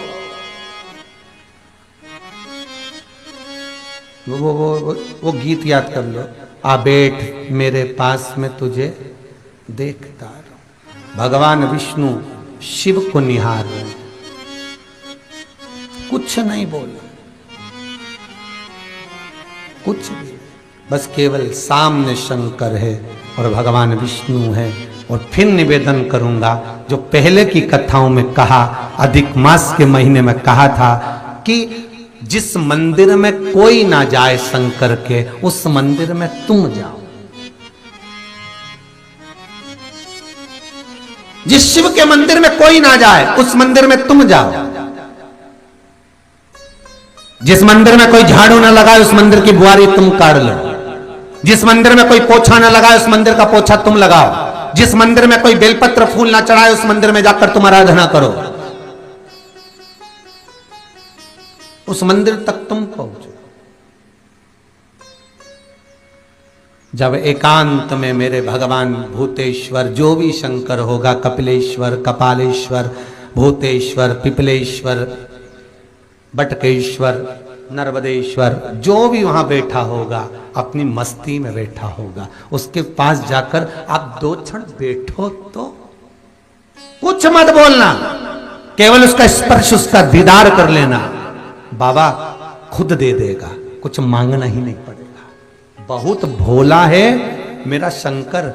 एक चोर चोरी करने शिव जी के मंदिर में आया, कुछ भी नहीं था, कपड़ा उतारा, त्रिशूल में लपेटा, आग लगाई, चारों तरफ चोरी का सामान ढूंढने लगा, और चोरी का सामान ढूंढता ढूंढता शंकर भगवान प्रसन्न हो गए। मांग तुझे क्या चाहिए? तो कहता है भोलेनाथ मैं आपको जाना नहीं। शंकर जी कहते मैं शिव, मांग तुझे क्या चाहिए? मैंने तो कुछ मांगने के लिए आपके मंदिर में आया नहीं, मैं तो चोरी करने आया था, चोरी का सामान देख रहा था, उजाला नहीं था, प्रकाश नहीं था, इसलिए आग लगाई। मैंने सोचा जंगल में, ये गांव के बाहर इस मंदिर में कुछ तो मिलेगा। शंकर जी कहते हैं आज शिवरात्रि का दिन है, मेरे मंदिर में तूने प्रकाश करा है, उजाला करा है, जा मैं तुझे कुबेर के सिंहासन पर बिठाता हूं, कुबेर को नीचे उतार देना, तू जाकर बैठ जाना। जैसे ही भगवान ने वर दिया, चोर सीधे पहुंच गया वहीं कुबेर के पास। कुबेर से कहा नीचे उतरो। कुबेर बोले तू कौन? तो कि मैं चोट्टा। तो क्या चोट्टा यहां कहां से आ गया? पहले नीचे उतरो फिर बात करें। तो मुझे कौन नीचे उतार? बस शंकर जी ने बोला नीचे उतरो। इतना तेज प्रकाश था उस चोर का कि कुबेर अपने आप कुर्सी से नीचे उतर गया और कुर्सी पर वो चोर बैठ गया। कुबेर भगवान विष्णु के पास पहुंच गए, ब्रह्मा जी को लेकर, नारद जी को लेकर। क्या हुआ कि भगवान शंकर ने चोर को कुर्सी पर बिठा दिया। भगवान विष्णु बोले तो तू क्यों उतरा कुर्सी से? तो कि बस वो बोला मेरे को उतरना पड़ा। बस आज का जमाना यही है, कुर्सी से उतरे तो दूसरा तो बैठेगा ही, उतरा क्यों तू? अब क्या करें, सारे देवता मिलकर शंकर जी के पास गए। भोलेनाथ, भगवान विष्णु ने पूछा भोलेनाथ आपने किसी को भेजा है? हाँ। तो क्या वहां पर पहले से ही तो कुबेर था? तो क्या बस उसने मेरे मंदिर में प्रकाश करा तो मैंने कह दिया तुझे कुबेर का सिंहासन मिल गया। भगवान विष्णु भी मुकुट उतार के माथा खुजाने लगे, बताओ चोट्टे को कुबेर बना दिया। अब कितना भोला होगा जो चोर को कुबेर बना सकता है। तो आप तो एक लोटा पानी चढ़ाए हो, उसकी आराधना करे हो, उसकी पूजन करे हो, उसकी चाकरी करे हो, तो क्या आपको नहीं दे सकता? आपको प्रदान नहीं कर सकता? क्या ना देश।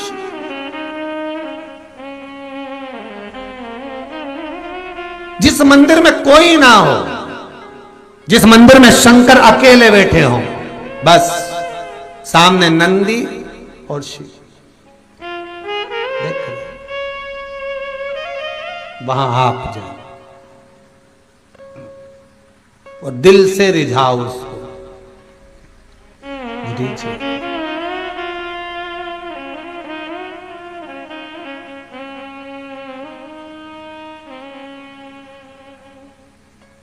दिल से। कहां से लाऊं गंगा, कहां से लाऊं यमुना। भोलेनाथ, दुनिया के लोग गंगा जी भर भर के कांवड़ लेकर आए, मैं कहां से लाऊं? कह दिया ब्रह्मा जी ने। भगवान विष्णु जैसे ही बोले कि मुझे मैंने नहीं दर्शन करे, तुम सत्य नारायण। पर ब्रह्मदेव आप तो गए थे, क्या आपको भगवान के शीश का दर्शन हुआ है? ब्रह्मा जी मुस्कुराकर बोले हां, मुझे भगवान शंकर के छोर का शीश का दर्शन हुआ है। शिवलिंग में से आकाशवाणी हो गई, हे ब्रह्मा तुम झूठ बोल रहे हो, ये तुम्हारी वाणी असत्य है। ब्रह्मा जी चारों तरफ मुख घुमाकर देखते हैं कि ये आवाज कहां से आ रही है। तो भगवान विष्णु से पूछा ये कौन बोला है? भगवान विष्णु बोलते हैं ब्रह्मदेव, जिस शिवलिंग का तुम सिर देखने गए थे, जिस शिवलिंग का तुम छोर देखने के लिए गए थे, ये वही शिवलिंग की वाणी है, उसी में से आवाज आ रही है कि तुम झूठ बोल रहे हो। ब्रह्मा जी बोले ना मानो तो भगवान नारायण, आप केतकी के पुष्प से पूछो, यदि मान लो आपको विश्वास नहीं है, आपको भरोसा नहीं है, तो केतकी के पुष्प से पूछा जाए।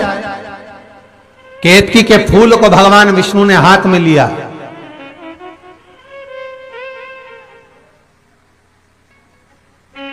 भगवान नारायण ने केतकी के पुष्प को हस्त में लिया।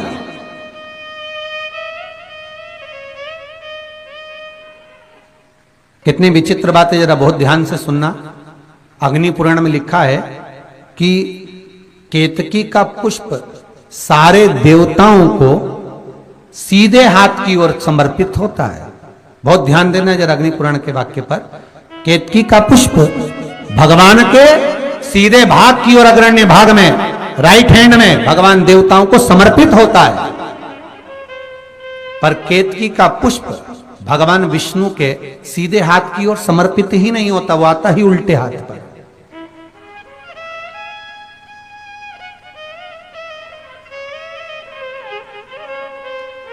और केतकी का जो पुष्प होता है, उस पुष्प को जब समर्पित करते हैं हम भगवान के सामने, अगर किसी भी देवता के सामने हम चढ़ाते हैं अग्रभाग में, तो केतकी के पुष्प को जब चढ़ाते हैं तो राइट हैंड में तो चढ़ाते हैं और भाग भगवान की ओर रखते हैं। पर सारे पुष्पों का भाग केतकी के पुष्प का हो, चाहे सारे पुष्पों का भाग हो, तो भगवान के अग्रभाग में, भगवान के सम्मुख में होता है। पर केतकी का जो पुष्प होता है, केतकी का पुष्प जो समर्पित किया जाता है, वो केतकी का पुष्प जब भगवान विष्णु के सम्मुख में आता है तो उसका अग्रभाग, ये जो पीछे का भाग होता है, ये भगवान नारायण के सम्मुख में होता है और अग्रभाग सामने होता है, और वो भी उल्टे हाथ पर, सीधे हाथ पे होता ही नहीं। महाराज, केतकी के पुष्प को भगवान विष्णु ने अपने हस्त कमल में लिया। भगवान ने पूछा, एक केतकी बताओ, क्या ब्रह्मा जी को शंकर के शिवलिंग का छोर मिल गया? केतकी का पुष्प बोला हाँ। भगवान ब्रह्मा को केतकी का पुष्प कह रहा है कि भगवान शंकर के शिवलिंग का छोर मिल गया। हाँ, आकाशवाणी हो गई शिवलिंग में से, ये केतकी का पुष्प झूठ बोल रहा है, ये केतकी का पुष्प असत्य बोल रहा है। और भगवान की आकाशवाणी हुई और शिवलिंग में से आवाज आई, अरे केतकी के पुष्प, तो मेरे शिवलिंग के सामने झूठ बोला है और असत्य मुझे पसंद नहीं है, तो तूने असत्य बोला है। सारे देवताओं पर तू चढ़ेगा पर शंकर पर कभी नहीं चढ़ेगा। अगर भूल से भी ये केतकी का पुष्प शंकर पर चढ़ गया तो 1000 गौ हत्या के बराबर दोष लग जाएगा। इसलिए सारे फूल पत्ती, तुम नीम की पत्ती शंकर पे चढ़ा दो, बेलपत्र चढ़ा दो, पेड़ों की पत्तियां तोड़कर चढ़ा दो, शिव स्वीकार करते हैं, पर शंकर कभी केतकी के पुष्प को स्वीकार नहीं करते। केतकी का पुष्प नहीं होता।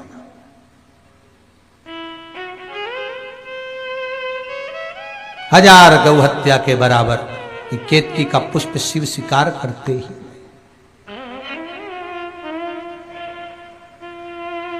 शिव की स्वीकृति नहीं। देखो कितनी विचित्र बात है, शंकर भगवान को तुलसी नहीं चढ़ती, केवल एक बैकुंठ चतुर्दशी के दिन चढ़ती है, वो भी रात्रि के समय पर 12 से 4 के बीच में। पर शंकर भगवान को तुलसी नहीं चढ़ती। पर पद्म पुराण कहती है कि शंकर भगवान के मंदिर के बाहर जो तुलसी का वृंद लगाया जाता है, शिव जी के मंदिर के बाहर जो तुलसी का पौधा लगा रहता है या लगाया जाता है, उस तुलसी के पौधे में जितनी मंजरियां लगती हैं, उस मंजरियों में जितने दाने लगते हैं, उतने दाने गिन लिए जाएं और उतने समय का बैकुंठ का वास उस मनुष्य को प्राप्त हो जाता है हमारा मृत्यु के बाद। कितना विचित्र बात है, शंकर को तुलसी नहीं चढ़ती, पर शंकर के दरवाजे के बाहर शिव के द्वार पर जो तुलसी का पौधा लगा है, किसी ने लगाया है, किसी ने रोपित करा है, उस पौधे में जितनी मंजरियां लगी हैं, उस मंजरियों में जितने दाने लगे हैं, उस दाने जितने हैं उसको काउंट करा जाए, उसके बराबर उतने ही 1000 वर्षों तक उस जीवात्मा को बैकुंठ का वास मिलता है। क्यों? उसकी कथा भी यहां पर वर्णन है। जब भगवान विष्णु सामने शंकर के बैठे थे और भगवान शिव ने जब सत्यनारायण नाम रख दिया था, तब भगवान विष्णु शिव से कहते हैं नारायण, भगवान शंकर से कहते हैं भोलेनाथ, त्रिकालदर्शी, कैलाशी, अविनाशी, हे शिव। मेरे सारे विग्रह के साथ में लक्ष्मी मेरे साथ में। बहुत ध्यान देना महाराज, मैं अगर नारायण रूप में हूं तो लक्ष्मी मेरे साथ में, मैं राम रूप में हूं तो सीता मेरे साथ में, मैं कृष्ण रूप में हूं तो राधा मेरे साथ में,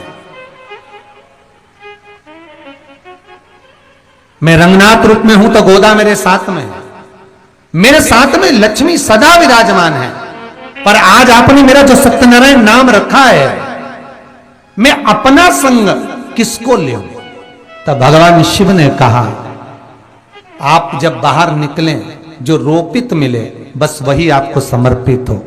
तुलसी का पौधा रोपित था, उस तुलसी के दल को भगवान नारायण ने अपना संग बनाया। और बहुत ध्यान देना, सत्यनारायण की कथा हो, चाहे भागवत की कथा हो, चाहे विष्णु पुराण की कथा हो, इन सभी कथाओं में सबसे ज्यादा प्रसाद की महत्वता नहीं है जितनी तुलसी के दल की महत्वता है। क्योंकि सत्यनारायण के साथ में हरि के साथ तुलसी का स्मरण है, तुलसी का। तो शिव पुराण कह रही है, ब्रह्मा जी केतकी के सम्मुख में आकाशवाणी हो गई तो झूठ बोलती है, सारे देवताओं पर चढ़ेगी पर शिव पर नहीं। केतकी बोली मैं झूठ नहीं बोलती, ना मानो तो गौ माता से पूछो। भगवान विष्णु ने गौ माता को देखकर, भगवान विष्णु गौ माता को देखकर तुरंत बोले, हे गौ मां आप तो बोलो, क्या ब्रह्मा जी ने भगवान शंकर के शिवलिंग का छोर पा लिया? क्या शीश देख लिया? गौ माता बोली हां।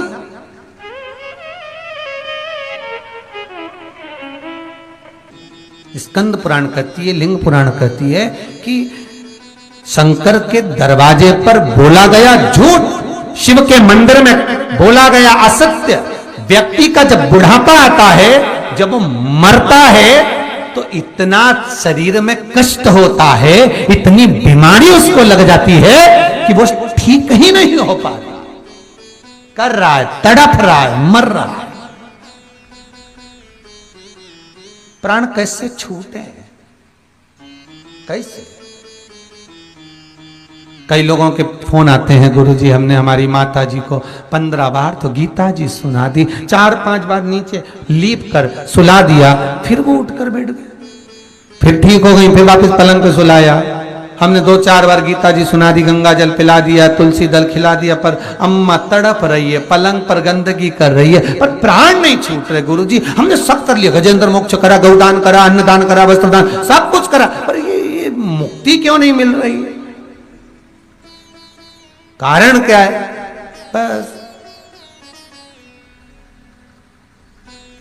फिर व्यक्ति बहुत तड़पता है, पलंग पर पड़ा रहता है, उसकी जब मुक्ति नहीं होती तो एक ही काम किया जाता है जो स्कंद पुराण में लिखा है, हाथ में तांबे के लोटे में जल भरा जाता है, 7 चावल के दाने उसमें डाले जाते हैं, फिर 7 चावल के दाने डालकर 2 दुर्वा उसमें पटकी जाती है। जो मर रहा है, तड़प रहा है, प्राण नहीं छूट रहे, उसका सीधा हाथ उस पे लगाया जाता है और उसको शिव जी को ले जाकर चढ़ा दिया जाता है। फिर उसकी 3 दिन में, 5 दिन में मुक्ति हो जाती। ये स्कंद पुराण कहती है।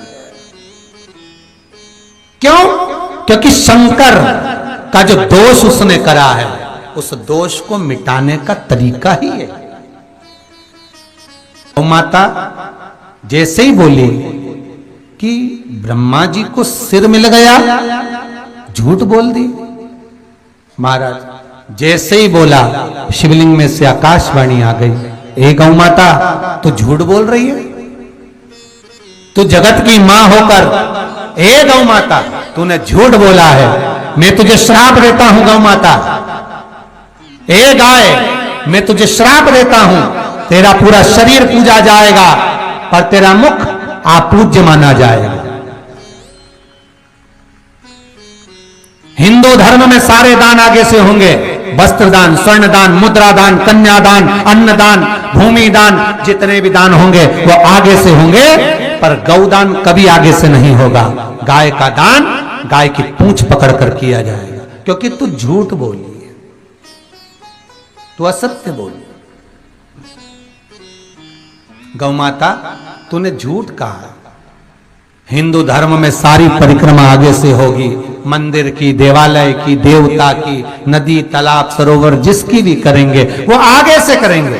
पर हे गौ माता, शिव कह रहे हैं, शंकर की वाणी निकली है, तो झूठ बोली है, तेरी परिक्रमा पीछे से प्रारंभ हो। इसीलिए गौ माता की परिक्रमा गाय के पूंछ से प्रारंभ होकर पूंछ पे विराम होता, तो झूठ बोली। गौ माता के नयन से जल बहा, और नयनों से जल बहकर गौ माता कहती है कि ब्रह्मा के कारण आज मुझे झूठ बोलना पड़ा और शिव का मुझे श्राप लगा।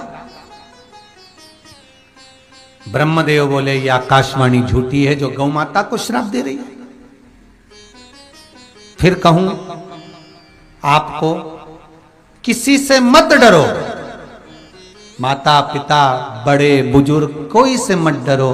शिव पुराण कहती है पर अपने कर्म से जरूर डरना, क्योंकि कर्म का भोग तो परमात्मा को भी भोगना पड़ता है। गौ माता ने एक झूठ बोला, श्राप मिला कि तेरा मुख अशुद्ध होगा। कर्म का भोगना, और वो भोगना पड़ेगा। इसलिए फिर निवेदन है, मत बुरे कर्म कर बंदे वरना पछताएगा। भगवान की आंखों से तू बच नहीं पाएगा, तू बच नहीं पाएगा। सिम कार्ड लगा हुआ है, उसको सब पता है। तुम सत्य बोल रहे हो कि असत्य बोल रहे हो? कितना झूठ, कितना कपट, कितनी बेईमानी, कितना प्रपंच, कितना धर्म, कितना अधर्म, उसके पास सारा लेखा मिलेगा। जब जाओगे फाइल तैयार, पूरा हिसाब लेगा। 21,600 श्वास जो प्रतिदिन इस मनुष्य के शरीर से निकल रही है, एक एक श्वास का पूछेगा, एक एक श्वास का। बोल कहां गवाई, भजन कितना करा, शिव पुराण कितनी सुनी, और कितनी सुंदर बात लिखी है महाराज वेद व्यास जी ने कि जितना तुमने दान करा, पुण्य करा, सत्कर्म करा, भजन करा, कीर्तन करा, तुम्हारे मरने के समय पर तुमने कपट करा, झूठ बोला, बेईमानी करी, प्रपंच करा। क्योंकि तुम अच्छा काम भी करते हो तो झूठ भी बोल लेते हो, तुम अच्छा काम करते हो तो कपट भी कर लेते हो, तुम अच्छा काम करते हो तो प्रपंच भी कर लेते हो। तो तुमने जो पुण्य करा वो समाप्त भी तो होता है ना भाई। व्यक्ति 10,000 रुपए महीना कमा रहा है, पर खर्चा भी तो जोड़ो रहे उसका। तुम्हें तो लगा 10,000 रुपए महीना, अब खर्च जोड़, गैस की टंकी, बोलते तो जाओ, गई 700 की, बिजली का बिल 1,000 रुपए का, बच्चों की ट्यूशन फीस, फिर मेहमान आ गए, फिर घर का खर्चा, राशन का सामान। उसने तो 10,000 रुपए महीना कमाया, पर मालूम पड़े 10,000 तो कमाया, ऊपर से कर्जा अलग हो गया। मालूम पड़े मोहल्ले में शादी निकल गई, रिश्तेदारों में शादी निकल गई, जाना आना पड़ गया, पैसा तो खर्च हो गया, तो कर्जा बढ़ा कि नहीं बढ़ा? बस उसी तरह हमने पुण्य तो खूब कमाया, 10,000 रुपए महीना, पर खर्चा भी तो देखो। किसी को गलत दृष्टि से देख लिया, खत्म। झूठ बोल दिए, खत्म। अपशब्द बोला, खत्म। अब मालूम पड़े मरे तब तक वो 10,000 रुपए महीना कमाया तो खूब था, पर वो पुण्य सारा समाप्त हो गया, पाप इतना बढ़ गया। और ऊपर जाते से झगड़ा कर रहा, हमने तो खूब दान करा था, सियोर वाला महाराज ने कथा करी तो हमने तो खूब दान करा, हमने तो पुण्य भी करा, हमने तो ये भी करा, हमने तो वो भी करा, फिर हमारा पुण्य कहां गया? तो यमराज के का सब खत्म हो गया। नीचे से जब तू चला, इतना झूठ बोला, पुण्य तो खूब कमाया, पाप भी तो देख, खर्चा भी तो हुआ, सब समाप्त। ऊपर जाके रो लिया, अब क्या होगा तेरा कालिया? अब होगा क्या? नीचे लोगों ने बस इतना बड़ा फोटो टांग दिया इस्माइल वाला, अब ये भी नहीं पता पड़ रहा कि ऊपर कितना दोचा जा रहा, बस इस्माइल वाला फोटो टंग गया। कितना सुंदर वेदव्यास जी ने लिखा, तुम्हारा सारा पुण्य जो जो तुमने करा तुम्हारे मरने से पहले हो सकता है समाप्त हो जाए, पर वेद व्यास जी लिखते हैं जिंदगी का एक पुण्य है, वो है शिव महापुराण का पुण्य। जिसने सुन ली वो पुण्य कभी समाप्त नहीं होता, क्योंकि शंकर के मंदिर में करा गया दान, शंकर के मंदिर में दिया गया पुण्य, शंकर के मंदिर में लगाया गया धन और शिव महापुराण का स्मरण कभी समाप्त नहीं होता। वो अजर और अमर है, वो कभी खत्म नहीं हो सकता। तो तुम्हें डरने की जरूरत नहीं है रे जितने लोग पुराण सुन रहे हैं, जितने लोग शिव पुराण सुन रहे हो, डरना मत ही बिल्कुल भी। यमराज आ भी जाए, जैसे वो राम जी महाराज ने हनुमान जी को भेजा था ना मुद्रा ढूंढने के लिए कि चले जा दादा, यमराज तेरे से डरे, आएगा ही नहीं मुझे लेने, और ऊपर से खबर आ रही कि आओ आओ। हनुमान जी बोले छोड़ के नहीं जाऊंगा, अब तू नहीं जाए तो यमराज कैसे आए। तो हनुमान जी को भेज दिया मुद्रिका ढूंढने, यमराज तब आया और यमराज राम जी से बोला जल्दी चलो हनुमान आ जाएगा, जल्दी चलो। तो बस यही हाल है, तो तुम्हें घबराने की जरूरत नहीं है। जिन जिन ने शिव महापुराण की कथा सुनी है, एकाग्र चित्त, एकाग्र मन, एकाग्र ध्यान और एकाग्र भक्ति से अपने घर पर बैठकर सुनी, भले टीवी चैनल के माध्यम से, भले मोबाइल पर सुनी, दिन में समय नहीं मिला तो रात को सुनी, पर सुनी तो जिसने जिस भाव से सुनी, डरने की जरूरत नहीं है, बिल्कुल मत डरना।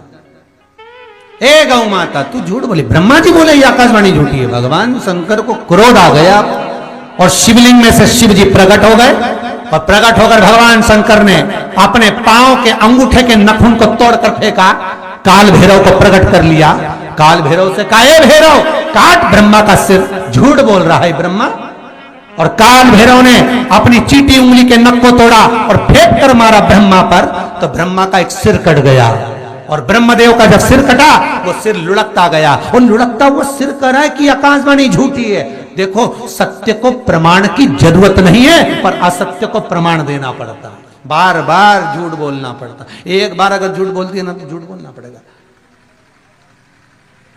बोलना पड़ेगा। एक सासू जी से हमने पूछ लिया, क्यों बहू नहीं आ रही तुम्हारी कथा में? हाँ ना गुरुजी बच्चों का एग्जाम चल रहा है ना इसलिए। अच्छा, अब एक दिन कहीं गए तो वो बहू मिल गई, क्यों तू कथा में नहीं आ रही बेटा? अरे गुरुजी आ तो जाती, परंतु वो हमारी मम्मी बोली कि तू घर में रहे। बता, तेरी सास तो बोल रही थी कि बच्चों के एग्जाम चल रहा है, हमारे बच्चों के थोड़े ना चल रहा है। इतने में सास बाहर निकल, मैं हमारे बच्चों के थोड़े ना कह रही थी, तो पड़ोसी के बच्चे के चल रहा। अच्छा, अब एक झूठ के लिए फिर दूसरा झूठ बोला, तो इतने में उसकी पड़ोसन आ गई। हमने पड़ोसन से पूछ लिया बच्चों की पढ़ाई कैसी चल रही है? अच्छी, एग्जाम चल रहे हैं? कहीं नहीं, एग्जाम तो कब का हो गया, के डोकरी तो बोली, अब भी बोली।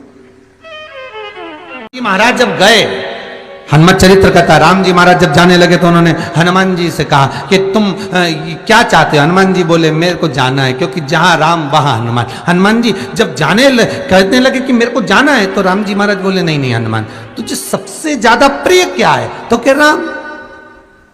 तो हनुमान तू कह रहा है सबसे ज्यादा प्रिय है राम प्रिय है, तो एक बार जिस समय देवऋषि नारद का अपमान हुआ, विश्वामित्र बाबा का अपमान हुआ, उस समय पर एक राजा ने जब अपमान करा तो तूने उसको राम नाम लिखकर एक जगह पर बिठा दिया और कहा कि तू राम नाम जपते रहे। उसने राम नाम जपा, तब हनुमान याद कर मेरे सम्मुख में तू खड़ा था और युद्ध होने वाला था, तो तूने क्या कहा था? प्रभु आप इसको मार नहीं सकते क्योंकि ये आपका नाम ले रहा है, राम से बड़ा होता है राम का नाम, आप इसे मार नहीं सकते। तब आपने ये संवाद कहा था, हनुमान बता तेरी प्रियता क्या है? हनुमान जी कहते हैं प्रभु आपने मुझे जगा दिया, क्योंकि मुझे श्राप ये मिला था कि तू जागेगा किसी के जगाने पर, आपने मुझे जगा दिया, इसलिए है नाथ अब मैं जाना नहीं चाहता, सत्संग करना चाहता।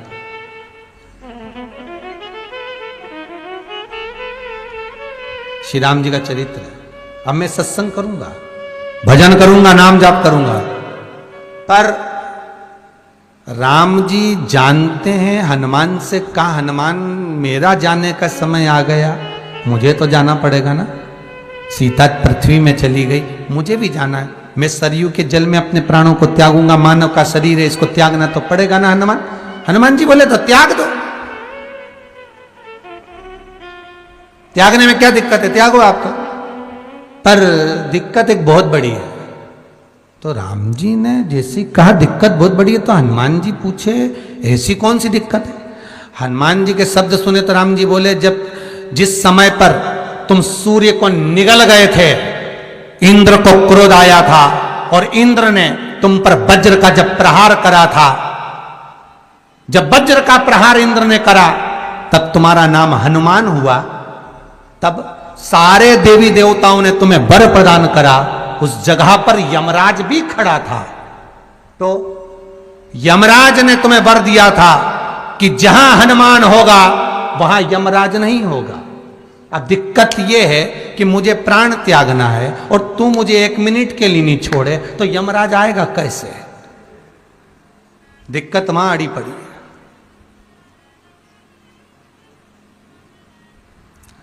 हनुमान जी मुस्कुरा के बोले राम जी महाराज से, प्रभु मैं आपके बिना रह नहीं सकता। तो राम जी बोले, मैं भी जानता हूं कि तू मेरे बिना नहीं रह सकता, पर एक काम तो कर सकता है ना। क्या? मैं अगर कोई काम बताऊंगा तो तू करेगा कि नहीं करेगा। हनुमान जी बोले, आपका काम और मैं ना करूं, ऐसा कभी हुआ है? जरूर करूंगा। ठीक है, बस अब राम जी महाराज ने सोच लिया कि हनुमान को जाने से पहले काम पर लगाना। अब वो कौन सा काम था, बोलो रे भाई। हनुमान जी को कहां काम पर लगाया राम जी ने? किस जगह पर काम पर लगाया? अरे सभी ने रामचरितमानस सुनी है, खूब सुनी, जल्दी बताओ। राम जी महाराज ने प्राण त्यागते समय, सरयू जी में प्राणों को देते समय, राम जी ने हनुमान जी को किस काम में लगाया था कि राम जी ने अपने हाथ की एक मुद्रिका जिस पे राम लिखा हुआ था, वो मुद्रिका एक अयोध्या की एक सरंग में जमीन में डाल दिया और हनुमान से कहा, जा जरा ढूंढ के लेके आ, मैं अभी घूम कर आया। और हनुमान जी तलातल रसातल भूमि के नीचे पताल में चले गए उस मुद्रिका को ढूंढने के लिए जिस पे राम लिखा है। और हनुमान जी पूछते भी जा रहे, राम कहाँ है? राम की मुद्रिका पड़ी थी, राम की अंगूठी है। अब राम का ही सत्संग करते करते जा रहे और राम जी चले गए सरयू, क्योंकि हनुमान अगर होगा तो यमराज नहीं आ सकता। हनुमान को यहां से हटाना पड़ेगा, तब यमराज लेने के लिए आ सकता, तब यम आए। और क्योंकि यम अपने नियम को धारण करेगा, चाहे कृष्ण हो चाहे राम। वही बात फिर याद कर लीजिए, अच्छा कर्म करिए, कर्म का दंड तो भगवान को भी भोगना पड़ता है।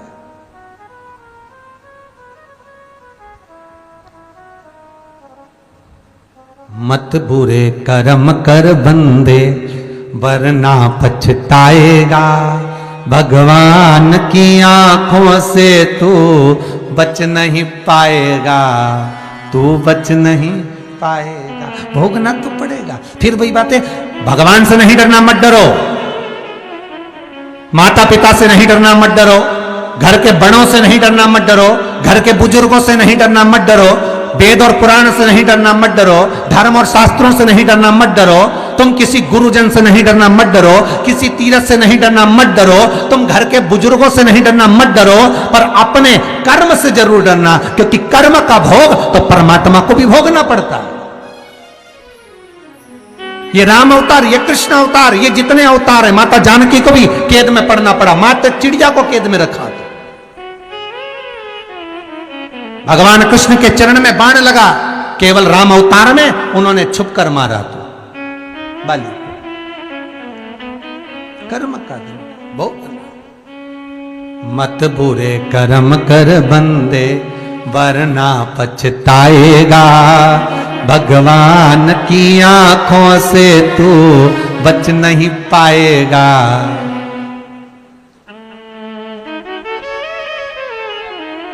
इस शरीर के अंदर एक सिम फिट करके भेजी है, शरीर के अंदर। तुम जहां जाते हो भगवान को सब मालूम है क्या कर रहा है, कितनी रोटी खाई, कितनी गाली दी। जरा देखो तो सही, बस शिशुपाल गाली बका तो कन्हैया जी को कैसे मालूम पड़ा कि 99 हो गई? अरे विचार करो, क्या 24 घंटे भगवान कृष्ण शिशुपाल के साथ में रहते थे क्या? भागवत जी में वर्णन है 24 घंटे भगवान कृष्ण शिशुपाल के साथ रहते थे? नहीं। फिर शिशुपाल की 100 गालियां भगवान गिनकर उसके सिर को काट देते हैं, मतलब यह पक्का है कि सिम तो फिट थी। पता चल रहा था कि कितनी बकी गई। और तुम भी अंदाजा लगा लो, जितना आड़ा टेढ़ा बोलते हो ना, जितनी जितनी गाली देते हो। कई लोग कहते हैं बहुत अच्छा था बेचारा, चले गया। चले तो गया, पर सिम भी तो देखी जाए कौन सी कंपनी की थी और कितना उसमें पावर था, वो तो देखो। और गया तो भाई देखो, भले तुम किसी कंपनी की सिम चला रहे हो, पर डाटा तुम्हारे को दिया गया है इतना MB का, इतना अब खर्च हो जाएगा। और रात को तुम 12 बजे सोचो, 11 बजे सोचो कि अब तो बिल्कुल नेटवर्क ही काम नहीं करे। तो नेटवर्क तो अपनी जगह पे सही है, परंतु वो डाटा खत्म हो, वो भी तो देखो रे। ऐसे तुम तो सवेरे 7 बजे से व्हाट्सएप चला रही, यूट्यूब चलाया, फेसबुक चलाया, सुबह से चला के बैठी है, और 9 बजे से और शाम तक डाटा मतलब खत्म होगा कि नहीं होगा? खत्म। अब सोच रही कि अब तो चल ही नहीं रही, बस यूं यूं घूम रही है, बस ऐसे ही घूमता रहे और चल तो ही नहीं। और 3-4 बार क्लिक करा, खुल जा खुल जा खुल जा। भगवान बोले डाटा खत्म हो गया, अब कहाँ गया? सिम फिट करी, कितना भजन करा, कितना स्मरण करा, कितना कीर्तन करा, फाइल कंप्लीट है यमराज के पास में। जब प्राण छूटेंगे एक लाल कलर की फाइल लेके चित्रगुप्त सामने मिलेगा और पहले नंबर पे पूछेगा तेरा क्या होगा रे कालिया। पहला ही शब्द रहेगा, बोल कितना भजन करा, कितना कीर्तन करा, कितना स्मरण करा, कितना नाम जाप करा, पूछेगा। मृत्यु लोक में आया था, 21,600 श्वास प्रतिदिन निकली है। 3.5 करोड़ रोम छिद्र मनुष्य के शरीर में है। 3.5 करोड़ बार भगवान का नाम लेना था, तब जाकर ये शरीर शुद्ध हो पाता एक दिन में। किसने लिया 3.5 करोड़ बार भगवान का नाम? 21,600 श्वास प्रतिदिन देता है। एक एक श्वास का हिसाब लेगा, ऊपर जाते ऐसा दोचेगा, ऐसा पाड़े की पूंछड़ी से बांध के ले जाएगा और ऐसा मारता कूटता ले जाएगा और चिल्लाते रहोगे। पत्नी केवल घर तक, परिवार के लोग शमशान तक, और शमशान के बाद तो अकेला ही जाएगा। फिर क्या होगा सोच ले, विचार कर। खूब ऐसी और डनलप का गद्दा और वहां लकड़ी ऐसी चुभेगी और परिवार के लोग आग लगा के ठंड में तो तापेंगे। ठंड में मुर्दा जले तो भी आफत है। वैसे समय मुर्दा जले तो लोग दूर बैठते, ठंड में जले तो वहीं बैठते और बार बार कहते देखो जरा सिर पका कि नहीं पका, खोपड़िया फोड़ना रह गई, जरा देखो जरा। फिर कौन देखेगा? इसलिए अभी भी कुछ नहीं बिगड़ा। निवेदन है, भगवान का भजन करते चलो, स्मरण करते चलो, सिम को चार्ज करते चलो। रात को 11 बजे जब कम चले हो ऐसा तो घूमता रहे तो बस चार्ज कर लो तुरंत। क्या करना है? 50 का बैलेंस डलवा लो, अर्थात 108 बार भगवान शंकर का नाम ले, सिम फिर चार्ज। बस भगवत भजन में, स्मरण में, चित्तवृत्ति में, नाम जाप में जो सुख है, सत्संग में जो आनंद है, वो सुख कहीं नहीं मिल सकता। बस वो परमात्मा को समर्पित करते हुए। देवराज ब्राह्मण होकर कर्म